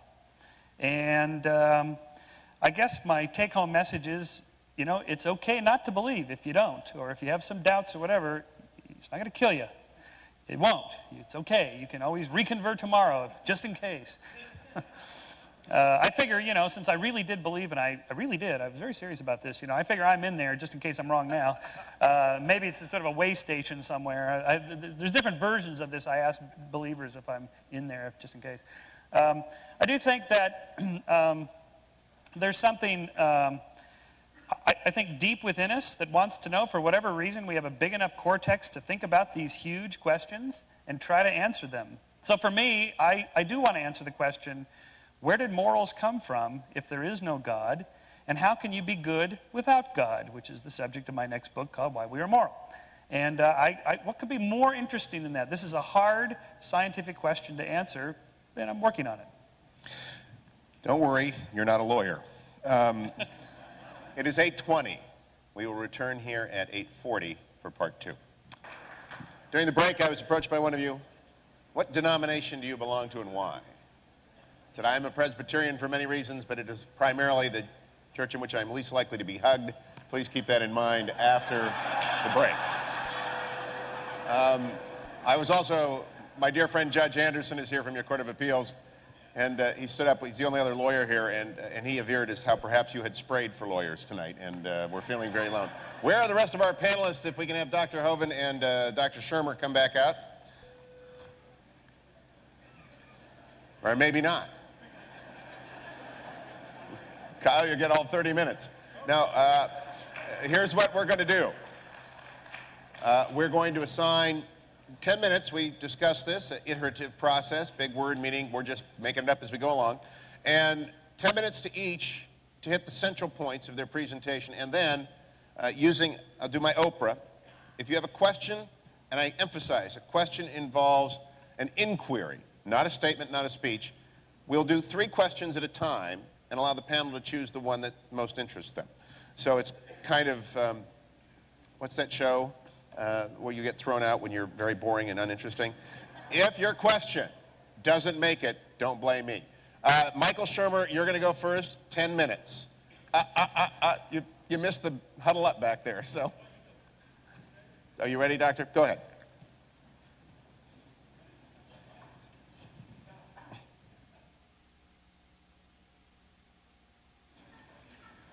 There, did I get it on? Okay. All right. Yes, sir. Well, these could go forever. Let me just share with you a few of the things that are typically used to support the evolution theory and how they've simply been proven wrong. It was mentioned tonight, I didn't get time to I type about 9 words a minute, so I didn't get time to get it down, but about there's evidence for this evolution that, that we have evolved from some other type of creature. All the evidence that I'm aware of, and I taught biology for 15 years, all the evidence that's used to support this theory has been proven wrong. And I think these lies ought to be torn out of our textbook, okay? If you have evidence for your theory, show me, okay? Now, this textbook says the humans have an appendix that is vestigial. You don't need it anymore. Well, that's simply a lie. You need your appendix as part of your immune system. Now, if your appendix is taken out, you can still live, but you've got a much better chance of getting quite a few diseases, okay? The appendix is part of the immune system, and the fact that you can live without it is meaningless. You can live without both your legs and both your arms and both your eyes and both your ears also. Okay, that doesn't prove you don't need it. When you take it out, you got a better chance of getting all sorts of diseases. We covered that in video 4. This textbook says the whale has a vestigial pelvis. Many organisms retain traces of their evolutionary history. For example, the whale retains pelvic and leg bones as useless vestiges. This is a lie. Andrew Carnegie founded the group called the National Center for Science Education. He was a strong believer in evolution, and he applied it to the business world. The strongest survive. You wipe out the competition. Andrew Carnegie funded the National Center for Science Education. National Center, yeah, all 4 of them in this little storefront building, the National Center. They say, Bossy evolved to blowhole. The whale evolved from a cow. That's what they teach. This one says, whales have a vestigial pelvis and leg bone that serve no purpose. Whales have hind limb bones that have no function. Just imagine whales walking around, it's true. Well, these are the bones they're talking about right there. Just imagine the whale walking around. The whale's pelvis has no apparent function. This is in textbooks all over the world, okay? The whale's pelvis is evidence of its evolution from 4-legged land-dwelling mammals. This is simply a lie, okay? Those little bones hold certain muscles that allow the whales to reproduce. This has nothing to do with the whale walking on land. It has to do with getting more baby whales. Tear that page out of the book, please. I have in my museum in Pensacola, Florida, a 15.5-foot skin from an albino python. Down at the south end of that python, you'll see it has 2 little tiny claws, one here and one here. These claws are attached to little tiny bones. They go up inside the snake's body. 15.5-foot snake with bones about 2.5 inches long. This textbook says this python has reduced hind legs, rudimentary hind legs of a python snake. This is baloney, okay? Those little claws are part of the snake's mating apparatus. They don't have any arms. They can't hang on. They don't have a voice box. They can't say, scoot over, honey. This has nothing to do. This one says, humans have a tailbone that is of no apparent use. I did a debate in North Alabama against the president of the North Alabama Atheist Association. He said, we've got proof for evolution. Humans have a tailbone they no longer need. I said, Mr. Patterson, I taught biology and anatomy. I happen to know there are 9 little muscles that attach to the tailbone, without which you cannot perform some valuable functions. I won't tell you what they all are, but trust me, you need those muscles. I said, now, if you think the tailbone is vestigial, then I will pay to have yours removed. Bend over. This textbook says, the coccyx is a small bone at the end of the human vertebral column. It has no present function and is thought to be the remainder of bones that once occupied the long tail of a tree-living ancestor. This is a lie, okay? You could use a tailbone if you had one. Okay, the tailbone is not vestigial. There are no vestigial organs, and if there were, that would be the opposite of evolution. That's losing, not gaining. This textbook says humans evolved from an ape-like ancestor. Every one of these along the way has been proven wrong. And once again, even if you could find fossils that we couldn't prove what they were, that wouldn't be evidence for evolution. You don't know those bones had any kids. So what about these cavemen? I mean, can an ape-like creature turn to a human? There's... Well, World's most wanted caveman. We could spend 6 days on this one. Every one of the so-called cavemen has been proven wrong. They're simply not correct, and they should be taken out of the book. This 2001 textbook says the horse evolved from a four-toed ancestor. This has been proven wrong years ago. Back in 1950, G.G. Simpson said, he was a famous evolutionist, many examples such as the evolution of the horse family have been unintentionally falsified. The early classical evolutionary tree of the horse was all wrong. 1951, this has been proven wrong 50 years ago. Get that out of the book, okay? It's not true. He said it never happened in nature. Similar, humans and fish embryos resemble each other because humans and fish share a common ancestor. This idea that the human has gill slits is taught in textbooks all over the world. Let's see, the presence of fish-like structures shows that these animals have evolved from fish and share the basic pattern of fish development. Said it has gills like a fish. This is used in textbooks all over. Those are not gill slits. Those folds of skin develop into bones in the ear and glands in the throat. They never have anything to do with breathing. I've seen people with 5 or 6 chins and they cannot breathe through any of them but the top one, okay? Ernst Haeckel made up this entire stupid idea after he read Darwin's book in 1860. He was an embryology professor in Germany, so he took a drawing of a dog and a human embryo and he changed them and made them look alike. He lied deliberately to his people that were listening to him. He made giant charts of his fake drawings, traveled all over Germany, and converted the Germans to believing in evolution with his fake drawings. Now, on top are his drawings. Underneath are actual photographs of those creatures. Either he's a real lousy artist or he's a liar. Well, it turns out he's a liar. His own university convicted him of fraud. He said, I should feel condemned, except all the other biologists lie, so it's okay for me to lie. This biogenetic law is as dead as a doornail. It's not true. Take it out of the book. But guess what? It's still used in textbooks all over the world, including in this county. They're still teaching it. Proven wrong in 1875, and they're still teaching it all over the world. Now look, if you have some evidence for evolution, then please show me. We've been offering $250,000 for evidence for evolution for 10 years now. All they have to support their theory are lies, things that have been proven wrong a long time ago. We do spend 3 hours on videotape number 4, and I'm going to cover some of this tomorrow. Some of the lies in the textbooks. They say this, a similar structure proves a common ancestor. The bones in the different arms of these animals develop from different genes on the chromosome. They're not homologous structures. And the similarity could prove they have a common designer, just as easily. This is a chart showing how the atheists think the different states are treating the subject of evolution. They think the folks in Minnesota are doing a wonderful job of teaching evolution. You ought to be ashamed of yourself.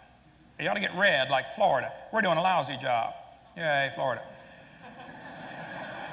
Richard Dawkins said, it's absolutely safe to say if you meet someone who claims not to believe in evolution, that person is ignorant, stupid, or insane, or wicked. Well, he's real open-minded, isn't he? Evolution's not a fact. It's not even a good theory. Evolution's a religious hypothesis. People believe that the animals changed. Nobody's ever seen a dog produce a non-dog. Now, I think 2 things. Number 1, the lies should be taken out of the books, period. Don't lie to the kids. And then I think you'll find there simply is no evidence to support this evolution hypothesis, okay? And that's their problem. If you don't have any evidence for your theory, I'm sorry. I mentioned in a debate one time about 30 different lies in the textbooks, and this one professor said, Hovind, you want to take all these lies out of the books, and I got a question for you. What are you going to replace it with?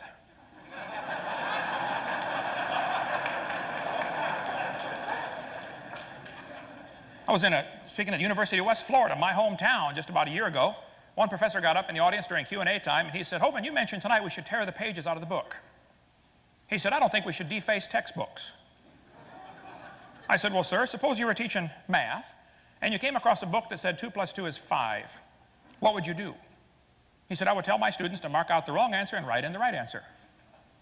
You would deface a textbook? I said, now, sir, since you do teach biology, suppose you come across a book that says the embryo has gill slits or the tailbone is vestigial. What are you going to do? He said, nothing. I said, you're not going to tell the kids that's been proven wrong years ago? He said, no. I said, then you, sir, are a hypocrite, and the folks in this state ought to help you get an honest job picking peaches or changing tires, but you got no business using tax dollars to spread your lies on these kids coming to your class.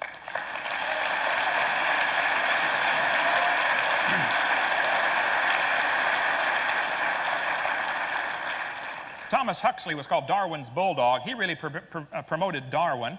His grandson, Julius Huxley, said, I suppose the reason we leapt at the origin of species, the reason we believed in evolution, was the idea of God interfered with our sexual mores. Ooh, now we got the truth coming out. Some people just don't like God telling them what to do. That's the bottom line. Well, listen, you do whatever you want with your life, but you're going to stand before that same God one of these days and be judged for everything you've ever said, thought, or done, whether you like it or not. Now, my recommendation is we get lies out of the textbooks, okay? If you got some evidence for a theory, then show me. But the evolution theory is hiding behind a bunch of lies. That's all there are to support it. And I am on a crusade, one-man crusade if necessary, but I'm going to die trying to get honesty in our schools and get the kids to quit being lied to. I think the purpose behind all this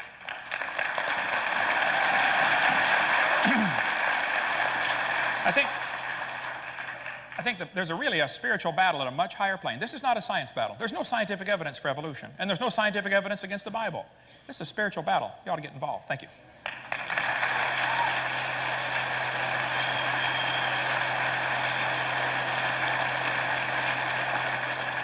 Kyle Frazier. Testing, testing. Okay, just making sure I'm with you. Hugh, just to show how poor I am at paying attention, would you remind me what the agenda is here now? Are we on for 10 minutes and then a question and answer and no closing? Okay. In that case, I'm going to be reading my closing now. It may not have the same effect as it would then, but I believe it will carry over. And my conclusion is this, and I'm going to be sharing the parable of the wall. When I found out I was going to be doing this debate this evening, which was about the same time as we decided to bomb Iraq, it struck me that discussions like this need to influence us differently than to come to a point where we're slinging mud, where we're treating people prejudicially, to where we are not looking at truth in the way that we should look at truth. And so I'm going to share with you the parable of the wall. This is the story of three orphaned boys, defend, discover, and discern. One day, these three took a walk in the forest behind their orphanage and discovered the most remarkable thing, a beautifully built brick wall. Curious about it, they decided to look it over and found that there was only one simple clue about the purpose and the creator of the wall, a note sitting atop the wall that read, Day 1, gather materials. Day 2, level area. Day 3, pour footing. Day 4, did I say day 4? No. Day 4, build wall. I'll be back soon, love, Father. The discovery created a great deal of excitement with each boy, reacting to the discovery in a manner typical with his personality. This is amazing, insisted Defend. Our father has left us a monument to remember him by. No, said Discover, don't be silly. We don't know if there is any connection between the note and the one who built the wall, or if the one who did is our father. In fact, we don't even know if we have the same father. Moreover, I think it's more of an accident than a tribute. What is the purpose of a single wall? It must be the start of something more significant. Discern, trying to moderate the confusion, suggested that this could be the most significant find in their lives, but said he wanted more proof. It is an excellent wall. We know nothing of our father, whether he was a wall builder, whether we are his offspring, and what is the purpose of this wall. That is all Defend and Discover needed. They decided and started a passionate search for the evidence of their point. Defend decided to pour himself into studying the note. The following years, he read the note repeatedly, looking for clues that would indicate that the one who wrote the note actually built the wall. He found that the wall building steps were accurate. The conclusion, no other option than the builder of the note and the writer were the same person. Being convinced of this, he then set out to prove that his father would be capable of building the wall. He went to public records and found that his father was strong and intelligent and caring. In addition, he spent much of his available time reading every word written about his father. Discover, on the other hand, decides to pour himself into this study of walls. Surely, the better one knows walls, the better one will know wall builders. He studies architectural, engineering, and masonry. In the end, he is a world expert. By this time, he decides to reread the note. Reconsider the note in light of what he learns of walls and finds that there is nothing about the note that necessitates it being built by his father. That's all Defend. For his part, Discern tries to keep in touch with his brothers, Defend and Discover. However, the passion of each makes it harder and harder to spend time with them. In addition, he notices that each has become more and more passionate about his position, and it is now impossible to talk with them without hearing about all their expertise. Discern decides to arrange a meeting between the brothers, reestablish their brotherhood. The meeting, while well-intentioned, quickly dissolves into a shouting match. Defend started with the assurance that his knowledge of the note builder is so intimate, he is convinced that the wall is built by him. In fact, he concludes to him the most important message is that it is the most powerful wall builder ever. Discover followed with the details about information about walls. Walls are wonderful, he agreed, and nothing about this particular wall says that it had to be made by the Father. To me, the most important thing is that given enough time, practically anyone could have built this wall. Ridiculous, retorts Defend. Fathers as skilled as ours could not only build a wall of perfect, but made it in 4 days, just like the note said. He is not a typical father, and this is no typical wall. My father and your father are clearly not the same. Discern, thinking he can find blind spots in each brother, tries to build a bridge, saying, perhaps each of you were not so close to what the others learned, you might find common ground, but quickly finds neither brother respects his attempt at neutrality. Defend claims he is ignorant of the Father, and Discern claims he is ignorant about walls. Sadly, the brothers part ways and remain distant for the years to follow. I'm sorry I'm having to read this. This is really only the second time I've gone over this since I wrote it, so please be patient with me. Amazingly, one day, each receives a letter from the trustee of the father's estate. The father has been discovered. He will be reading of the will. Each of the boys is an heir. They gather at the attorney's office and in the excitement of the moment forget their differences. They embrace and apologize for being so distant. After all, if they are heirs, they are brothers too. At the appropriate time, the trustee opens the letter and slowly reads. To my 3 sons, Defend, Discover, and Discern, I leave all my earthly possessions. May they manage them with care and wisdom and with the brotherhood they learned by working together to finish the small brick clubhouse I started for them on the back of my property. May the love I have shown them cause them to love one another. You see, the Father wanted to build brothers and not walls. That's my 10 minutes.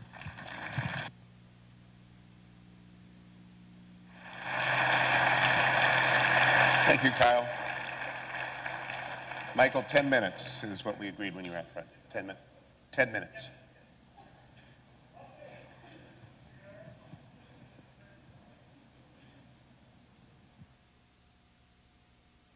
Okay, how's that? Oh, how we doing up there in the balcony? Yay! Wow.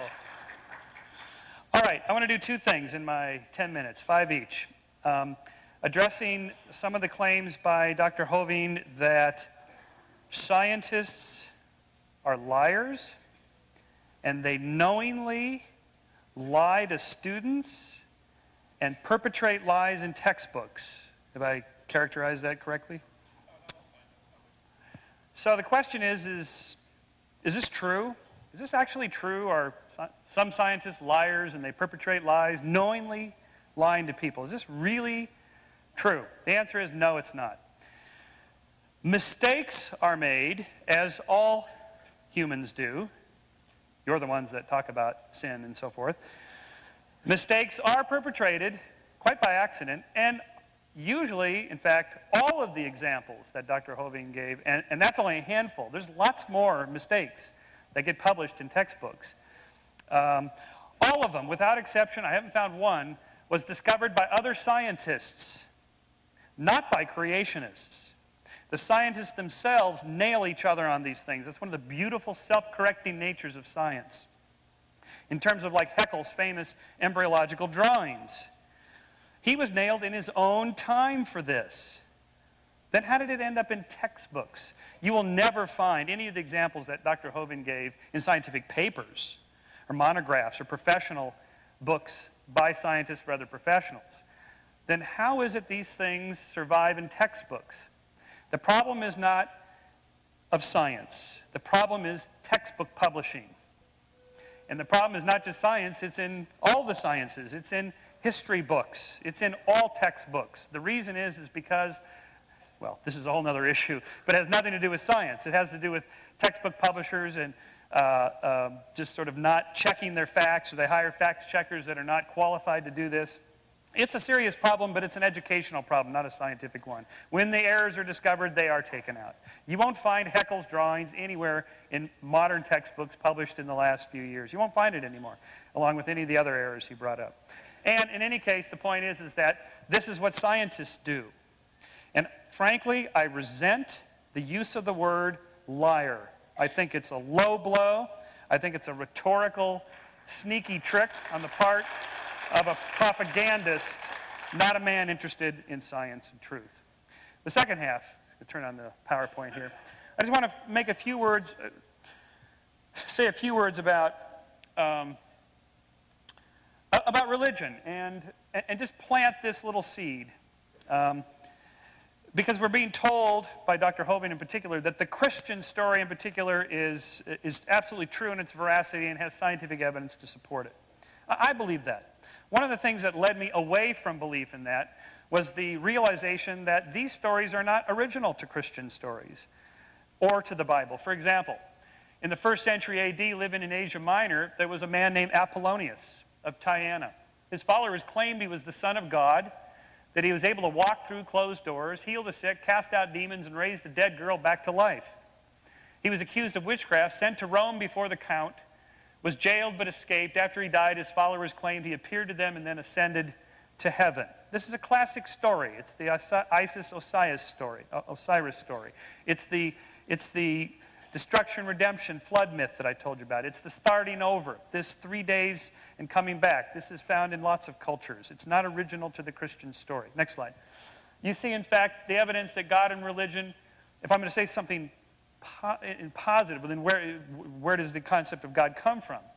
It's humanly constructed. I mean, how many of you, we had a show of hands, or we had everybody stand up that believe in God. How many of you believe in Zeus? Okay, so you're Zeus atheists. We had one hand up here. Okay, all right, well, God bless you, or whoever. So you're all Zeus atheists. In fact, there's been roughly 10,000 different gods and 10,000 different religions in the last 10,000 years, rough order of magnitude. I contend that all of you are atheists for 9,999 of those gods. The only difference between me and you is just that one other God. That's it. That's the only difference. Next slide.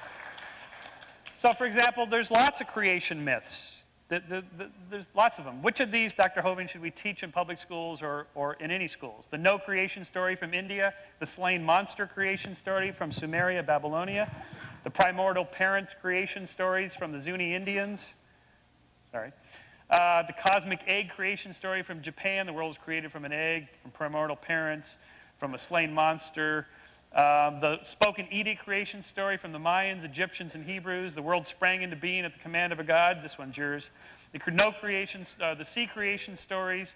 The world was created out of the sea or water, oceans, lakes, something like that. Next slide. In fact, flood myths are culturally constructed. We know over the last roughly 2,000 to 1,800 years before Christ, the famous Babylonian Epic of Gilgamesh. This predates the Noachian flood story. Flood stories are common to cultures that live on bodies of water that flood.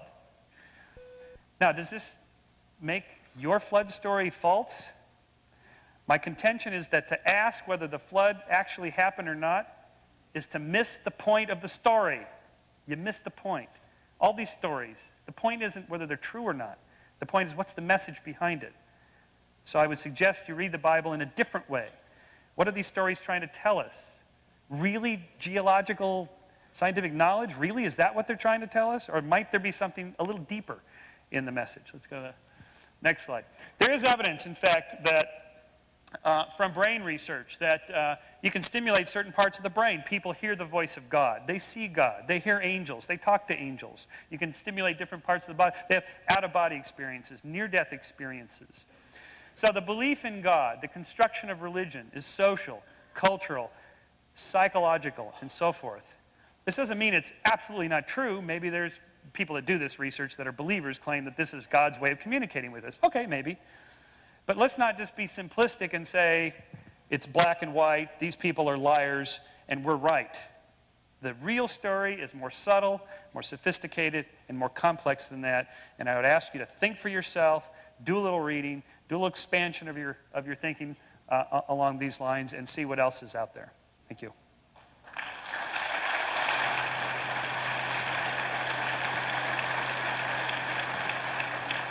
Here's how we propose to handle the questions. I will borrow one of the handheld mics here. We have 2 rows here. And please come and form up if you have a question for our panel. And as I said, we will take 3 questions at a time and allow our individuals to do. I also agree with Michael, especially for the young people here. You must do your reading, especially Josephus and Tacitus, as the Romans recorded that there was a man named Jesus, and he was crucified in 33 AD. I just want to make sure that we do not confuse the myth of Gilgamesh with that. Just a little history, just a little history. Just the facts. Yep. 3 in a row. Moderator, you're the moderator. You're not supposed to join in against me. I already have 3,000 people against me, Hugh. You're supposed to be neutral. I just like to bring No. Just a question, no statements. One quick statement, Dr. Sherman, I am on your side. Okay. Quick question. Your statement about 10,000 gods over the 10,000 years. Yeah. It's probably more than that, but probably pretty well proves the point that there is the one true God, because there's 6 billion of us who believe in him. But where is the body of Christ? We had the Jews and the Romans both that had an interest in keeping it in the grave. It's not there. Okay, good question. Let's get 3 in a row. 3 questions, sorry. Judge? Can you assess the present state of scientific evidence relative to carbon dating and other methods of determining passage of time? And the third. There was a statement about some like dimensional bubble or something like that. There could be an infinite number of those. Well, if there is a dimensional bubble, what's beyond that? And if there is something, what's beyond that? Dr. Hovind, respond to any or all of those 3 that you would like.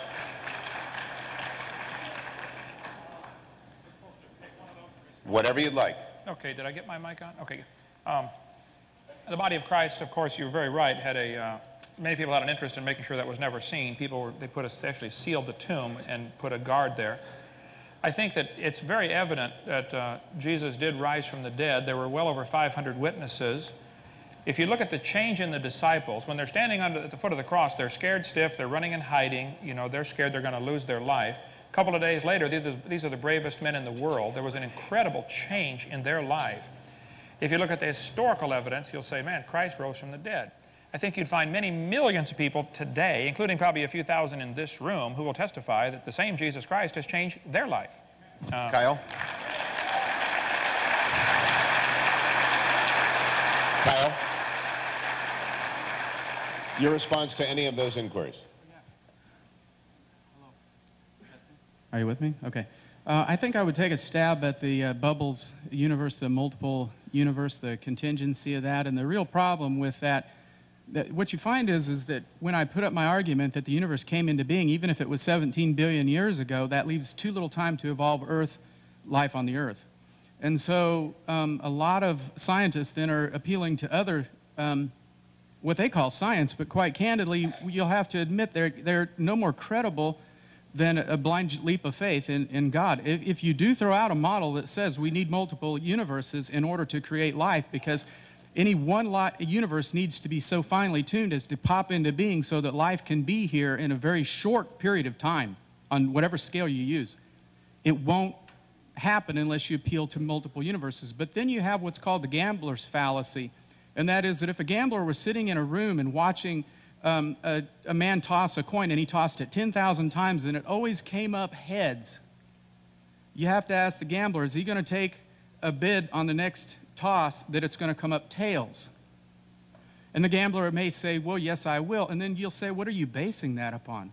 If he says, well, it's because I believe that there were another 210,000 coins tossed outside of this auditorium. They had something different than these, and these all came up heads. I'm betting that puppy's going to come up tails. He's betting on a lot of different odds, and that's the problem with appealing to bubble universes, additional universes coming into being. Michael, your choice of comments. Are we on here yet? Okay, I think is this the young man here that asked the question? No, he sat down. Oh, it's a great question. It's, gosh, if my 11-year-old asked that, this would be wonderful. Your brain is engaged. Because that is one of the hard problems. But the problem exists whether you have one universe expanding or multiple universes or even if there's a God. You just simply ask, well, what's beyond that? And we have the capacity to ask that, but we can't really answer it because in a way, the universe, when it's expanding, when the universe began and it's expanding, it's not expanding into anything. It is the space and time as it expands. It is everything. You can't even ask the question. It's like asking what's north of the North Pole. It's a nonsensical question. It's unfortunate, but it's true it's true if you're a theist too. What's beyond God? Who made God? These are infinite kind of questions that we can't really ask. And on the Christ body thing, and people, gave their lives. I'm always amazed by this argument that the Christians use. I mean, look at Marshall Applewhite. He convinced 39 hardcore disciples to take their lives to go to the UFO behind Jupiter by committing suicide. Jim Jones got 900 people to kill themselves, and so on. Followers do this. They're true believers. That's Michael, what true believers do. Carbon dating? Oh, the carbon dating was the... there are error bars in the carbon dating. It varies maybe about 10 to 12% on any given date, but it's fairly accurate. They've gotten much better at it now. You can use smaller samples. It's pretty accurate. Dr. Hovind? On carbon dating? Carbon dating. I think it's ridiculous. I think it was invented in 1950. Willard Libby, University of Chicago, got a Nobel Prize for it, moved on to Stanford University. Way before that, in 1830, the geologic column was developed. Really, the way they tell the age of things is by which position they are in the geologic column. They date the fossils by which layer they come from. Then they turn around and date the layers by which type of fossils are found in them. Circular reasoning. We'll cover that tomorrow in the seminar if you want to come. All right. Good enough. 3 questions. Question mostly for Mr. Shermer, but for all 3.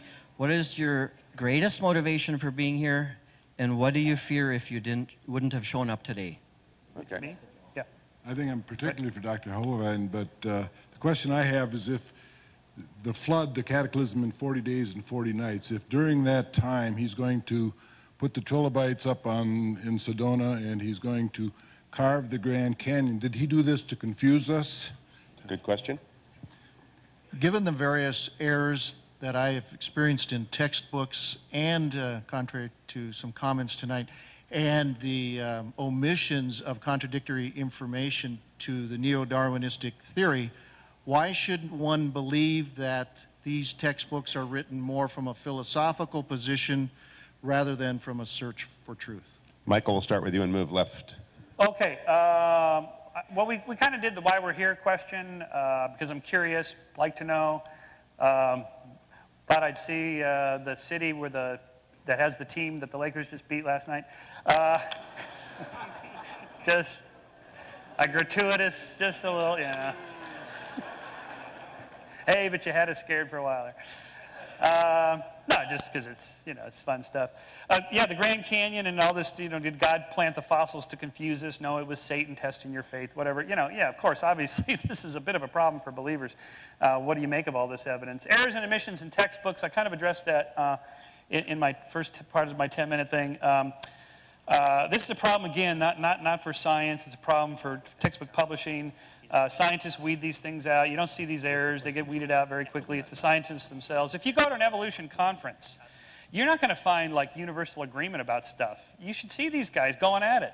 They have all kinds of great battles within evolutionary science. It's really a delight to see. It's nothing like what you think it is. As outsiders, you've never been to an evolution conference. Oh, they must have this sort of uniform religion-like agreement and everything. They don't. They fight over all kinds of things. All right, Kyle? I guess there was applause, but not very much. So you're going to have to do better next time. Go ahead. Sorry. What were the questions again, please? Okay, why you're here, Grand Canyon, and errors and omissions. Okay. Any one of them. Yeah. Why anybody's here? That was specifically for you. Yeah, Errors and omissions. I think I'm going to have to take a view that goes kind of with Michael's, and that is that you see that knowledge is a construction, that it's a product, that it's a moving target, it's constantly growing. This year, science is going to be something completely different in 200 years. We're going to look back and, I wish I'd put it up there, Jimi Hendrix and bell jeans, or blue jeans, or bell-bottom pants and beads and stuff at an afro. Knowledge grows, just like we change in time. That's why I aim for some universals. I don't just say that nature reveals all of truth, that nature, as corrected or understood through the Bible, reveals the truth. So we don't have a complete handle on this. Our textbooks are always going to have errors in them, and we're just going to have to live with that. Dr. Hovind? I will choose the question, did God deceive us with the Grand Canyon in that Michael Shermer's statement that this is a problem for believers. If you built a dam across Grand Canyon, get that projector off there if you would, a huge lake would form. These red lines indicate what's called the snow line. Grand Canyon, 200 miles, cut across from the upper right to the lower left. Grand Canyon, the river enters the canyon at 2,800 feet above sea level. The top of the ridge is 7,000 or 8,000 feet above sea level. So, some things to consider about Grand Canyon. Number one, the top is higher than the bottom. Number two, the river only runs through the bottom. Number three, the top is higher than where the river enters the canyon by 4,000 feet. Number four, rivers don't flow uphill. There is no possible way that river made that canyon. Grand Canyon is quite obviously a washed-out spillway from a couple of big lakes called Grand Lake and Hopi Lake. The lakes are gone. The beach is still there. No, God didn't deceive us. I think he left behind incredible evidence that there was a flood, which indicates he judged this world, and he's going to judge it again, whether you like it or not. Thank you, Doctor.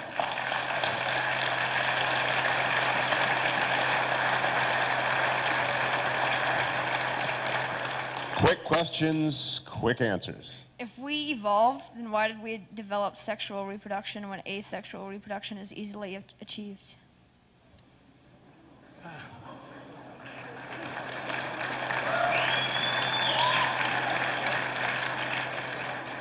Dr. Sherman, I appreciate you explaining that just because we don't find a natural explanation to things, that doesn't mean that there's a divine explanation. But aren't you asking us to accept a theory where we see that goes against what we normally see in nature, that natural systems don't build things up gradually, but break things down? And in addition, we don't have one example, if it did happen, we don't have one example of an organism or an organ or even an organelle of how it formed in a step-by-step fashion. Very good. Third one. Dr. Shermer, if you want us to look at the Bible in a different way and see the meaning behind the story, tell me, what do you think is the meaning behind Jesus when he says, I am the way and the truth and the life. No man comes to the Father but by me. All right, we'll start with Dr. Shermer. Move to the left again. Okay.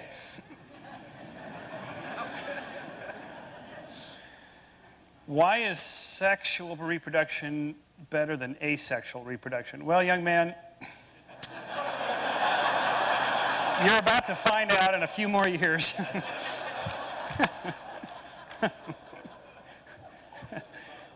There's more jokes in there somewhere. I think there was some crusty old biology professor who asked his students who invented asexual reproduction. They said, your wife.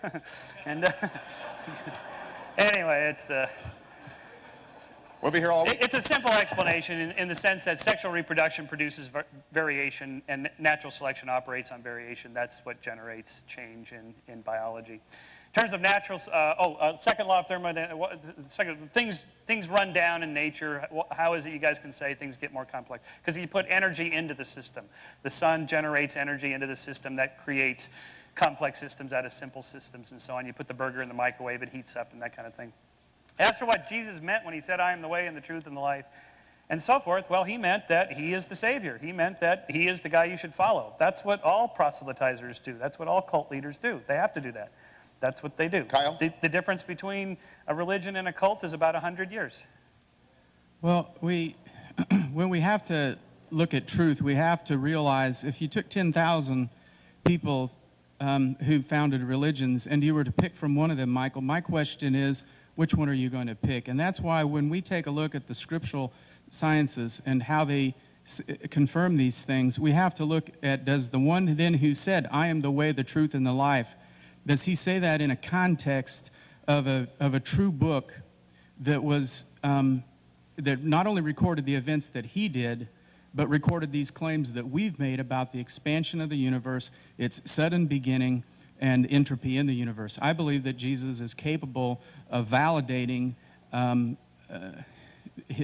one particular religion out of the 10,000 by standing behind the truth in the scriptures. Dr. Hovind. I think Michael Shermer's answer to the sexual reproduction was definitely not an answer at all. His statement basically was, it works good to supply varieties so natural selection can work on it, therefore it must have evolved. No, therefore it was designed, okay? I would ask a bigger question. Why would any animal want to reproduce more of its own kind, which just simply makes more mouths to feed? Why not instead evolve the ability to live forever? That'd be a lot smarter.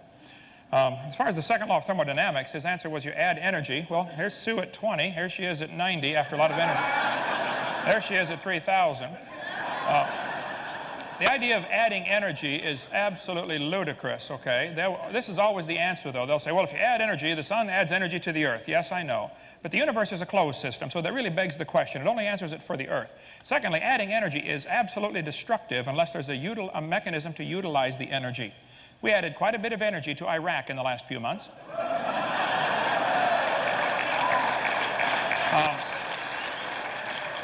The Japanese added energy to Pearl Harbor. We added energy to a couple of their cities. Didn't organize a thing, okay? The sun adds energy to this earth, all right, but it's going to destroy the roof on your house, not build it. The sun's energy will destroy your house. It'll destroy the roof on your car. It'll destroy your paint job on your car. The sun's energy is destructive to everything except chlorophyll, which is an extremely complex molecule. So the same sun's energy shines on the other planets and doesn't build anything there. I think that to say that, adding energy solves the problem is absolutely a simplistic answer and totally devoid of any scientific common sense. Adding energy is destructive unless there's something to utilize the energy. 3 more. That's my final answer. 3 more.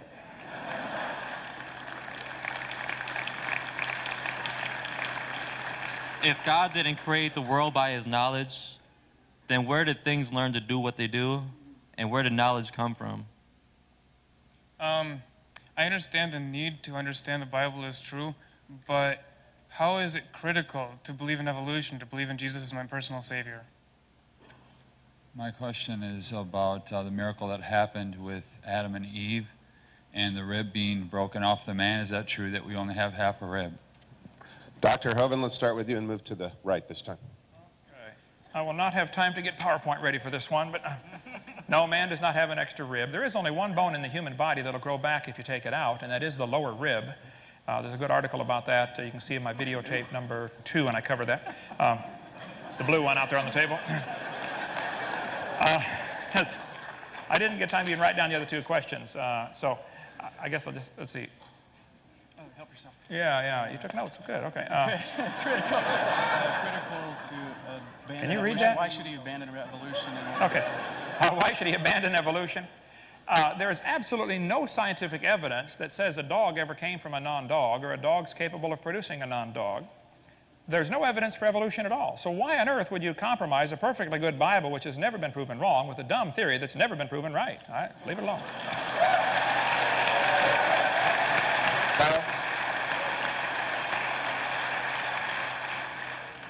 I don't know that I clearly understood the question, and somebody is going to have to clarify it for us. What does it mean?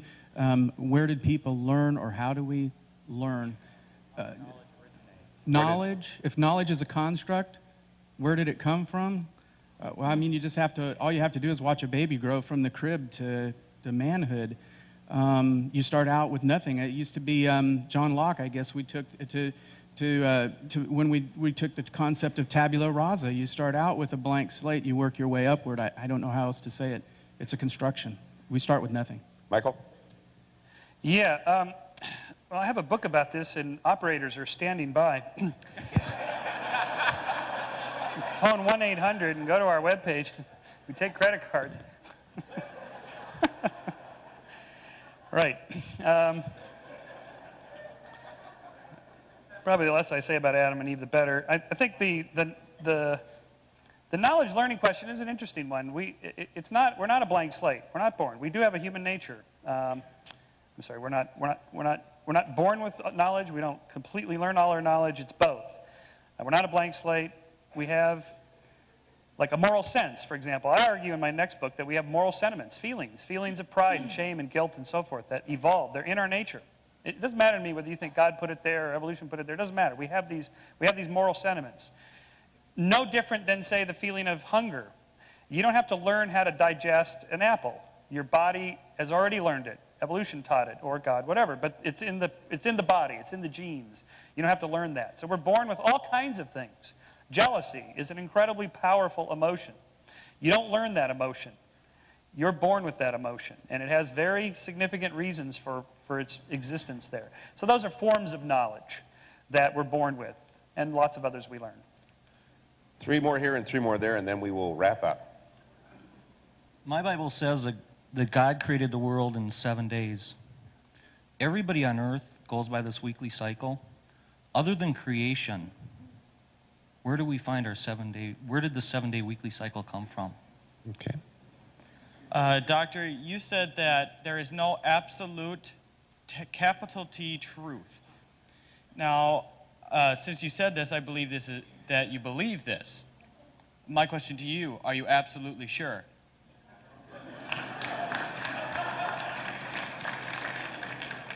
This is a pretty simple question, but what time frame did dinosaurs exist, and is there any evidence for that in the Bible? Dr. Hovind to the right. Okay, Mr. Shermer's statement about operator standing by is obviously me referring to my tapes out there. I'd like to point out.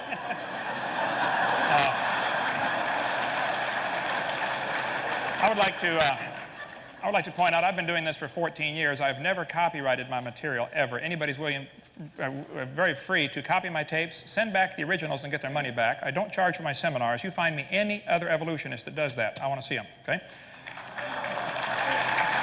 Now, where'd the 7-day week come from? I think the only answer is God created it in 6 days and he rested 1. I don't see any other answer to that. As far as dinosaurs, before the flood came, the Bible teaches that people used to live to be 900 years old. It's a simple biological fact that reptiles never stop growing. I think dinosaurs were giant reptiles that lived with Adam and Eve in the Garden of Eden. Noah took them on the ark, probably babies. Just be sure to get a pink one and a blue one. And then after the flood, people killed them, most of them. They were called dragons through most of history. The word dinosaur wasn't even made up till 1841. So for most of history, they're called dragons, and people killed them. And I think there could be a few stragglers still alive today, like Loch Ness Monster and the one that washed up in California, and you can see my video number 3 and get all that. Thank you. Kyle.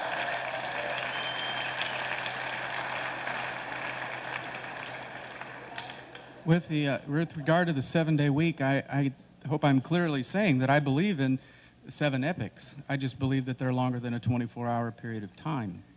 As far as the dinosaurs, our ministry teaches that there was a long period of time prior to the advent of man on the earth, which was, by the way, a miracle of God. It's not something that man did not evolve. He's not a separate creature. And the time period prior to man's advent here included many multiple species walking across the earth, including dinosaurs. And I have no concerns whatsoever that God could bring them to the earth and choose whatever means he chose to remove them from the earth. Michael. Yeah, there's nothing particularly special about 7-day weeks or 7-day cycles or whatever. There's lots and lots of versions of weeks throughout the last 6,000 years of recorded history. There's nothing sacred or special about 7 days. There's no 7-day biological cycle, for example. There's a 30-day, but I don't think that's biblical. Maybe it is. Am I certain that there are no certainties? Well, I'm not sure about that.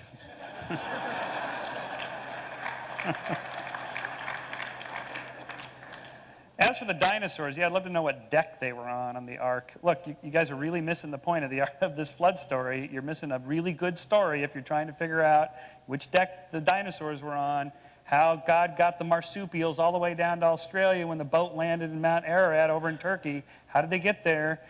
You know, you're missing the point of that story. Go back and read it again. It's not about factual biology. It's about something else. All right, the last 3. As a biologist, I'm very concerned about Dr. Hovind's misunderstanding of the principles of biological evolution.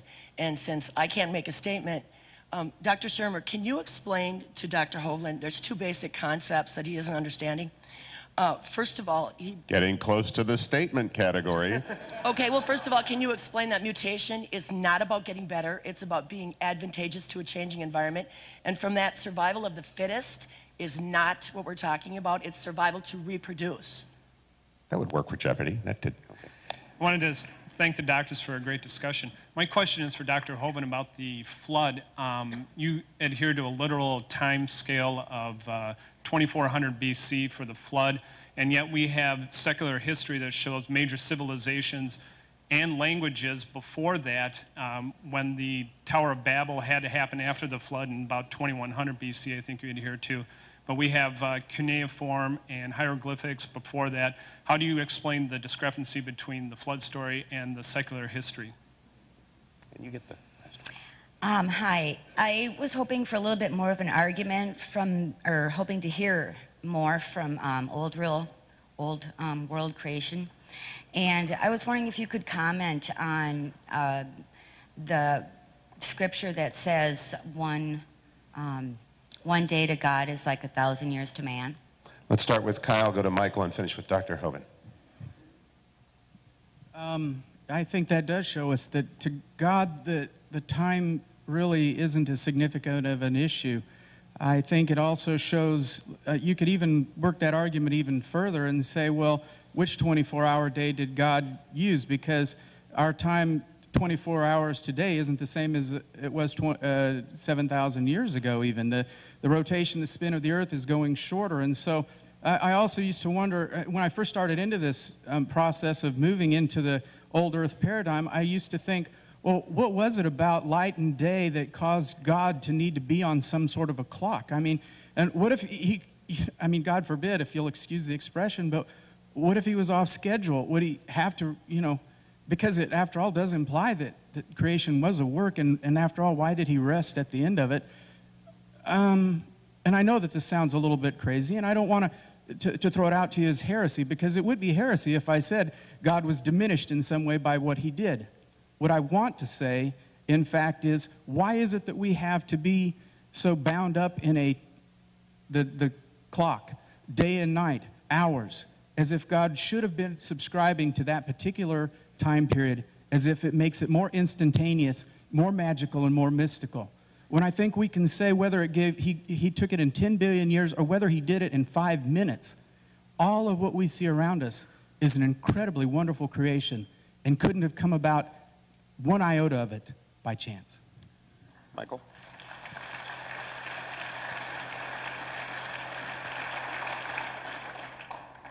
Michael Shermer? Me. Yep.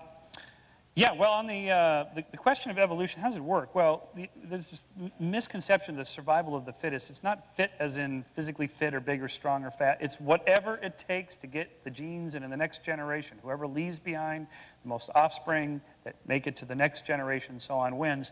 There are examples of this. A species, Dr. Hovind said, we don't know what a species is, and we can define a species. A species is a group of actually or potentially interbreeding natural populations reproductively isolated from other such populations. Whatever it takes to reproductively isolate two populations, a mountain range, a hotel chain, an aqueduct, an ocean, a river, whatever, they get separated. Through mutation, they change a little bit. Through natural selection, they change, variation, sex, and so on. Then if they get back, the river dries up and the populations overlap again. If they've changed too much, they can't interbreed anymore. They are now, by definition, separate species. That is the origin of species right there. We have observed it lots of times in our own lifetime.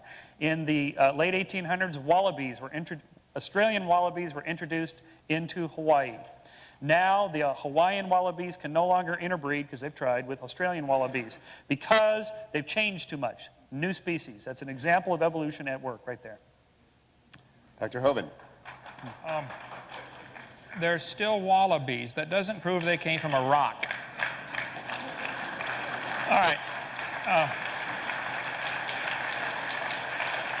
I don't know. We're going to leave a lot of questions hanging here, which these things always do, okay? As far as marsupials to Australia, that's not a problem. The marsupials are less aggressive than most other mammals, and they would always be at the leading edge of the migration fringe. They're always pushed out of their territory by the more aggressive animals. And as the water's rising after the flood was over, the ice caps are melting. We covered all that in video number 6, by the way. They ended up trapped in Australia. That's not a problem at all. It beats the idea that marsupials came from a rock 4.6 billion years ago. As far as the biology, I think I do understand biology, and I resent you saying that I don't understand that. I think most people here do clearly understand the mechanisms proposed for evolution, and they simply have rejected it because it's devoid of scientific evidence. That statement smacked of a little bit of, hey, I'm smart because I believe it, and you folks are all dumb because you don't believe in it, and I would resent that very much, okay? Secondly, as far as a day as being 1,000 years, I think there are two references, Psalms 90 verse 4 and 2 Peter 3, where it talks about a day is as 1,000 years and 1,000 years is a day. Neither of those verses are talking about the creation, number one, and both of them say 1,000, not million or billion. So how on earth you get 17 billion out of those verses, I don't know, okay? And as far as limiting God, I'm not the one who limits God. The idea, I think you're stuck on this idea that the earth is the universe is 17 billion years old, and we have to make the Bible say that somehow. You're the one limiting God, but it's the silly evolution theory that's the current vogue. And if everybody would just come to my seminar, we would get them all straightened out on that. Now, as is my time up? Is my time up? Yes. No, one more. Yeah, drdino.com. The Bible says God gave them up. Psalms 81, he gave them up to their own lust. He gave them up. He gave them up. Romans 1. I think God gives up on people when they choose not to believe in God. Some people just simply don't like God. The Bible says God will send them strong delusion that they should believe a lie. And if you believe you came from a rock, you're believing a lie, okay? Evolution's been discredited years ago. There's no evidence for it except things that have been proven wrong. I don't say you are a liar. I hope I didn't say that tonight. But if you're teaching those particular things that have been proven wrong, then you would be. I don't know what you teach and what you don't. Evolution's a dying theory. It's on artificial life support, kept only alive from the religious zealots. He looks fine. Yep, he looks fine. Evolution is a dying religion, just like many false teachings have died hard, horrible deaths over the years. Evolution is no different. The only reason people haven't given up on this silly idea is because the only alternative is creation. All right, that Doctor. chaps their hide. I'd like you to join me in thanking our panel this evening.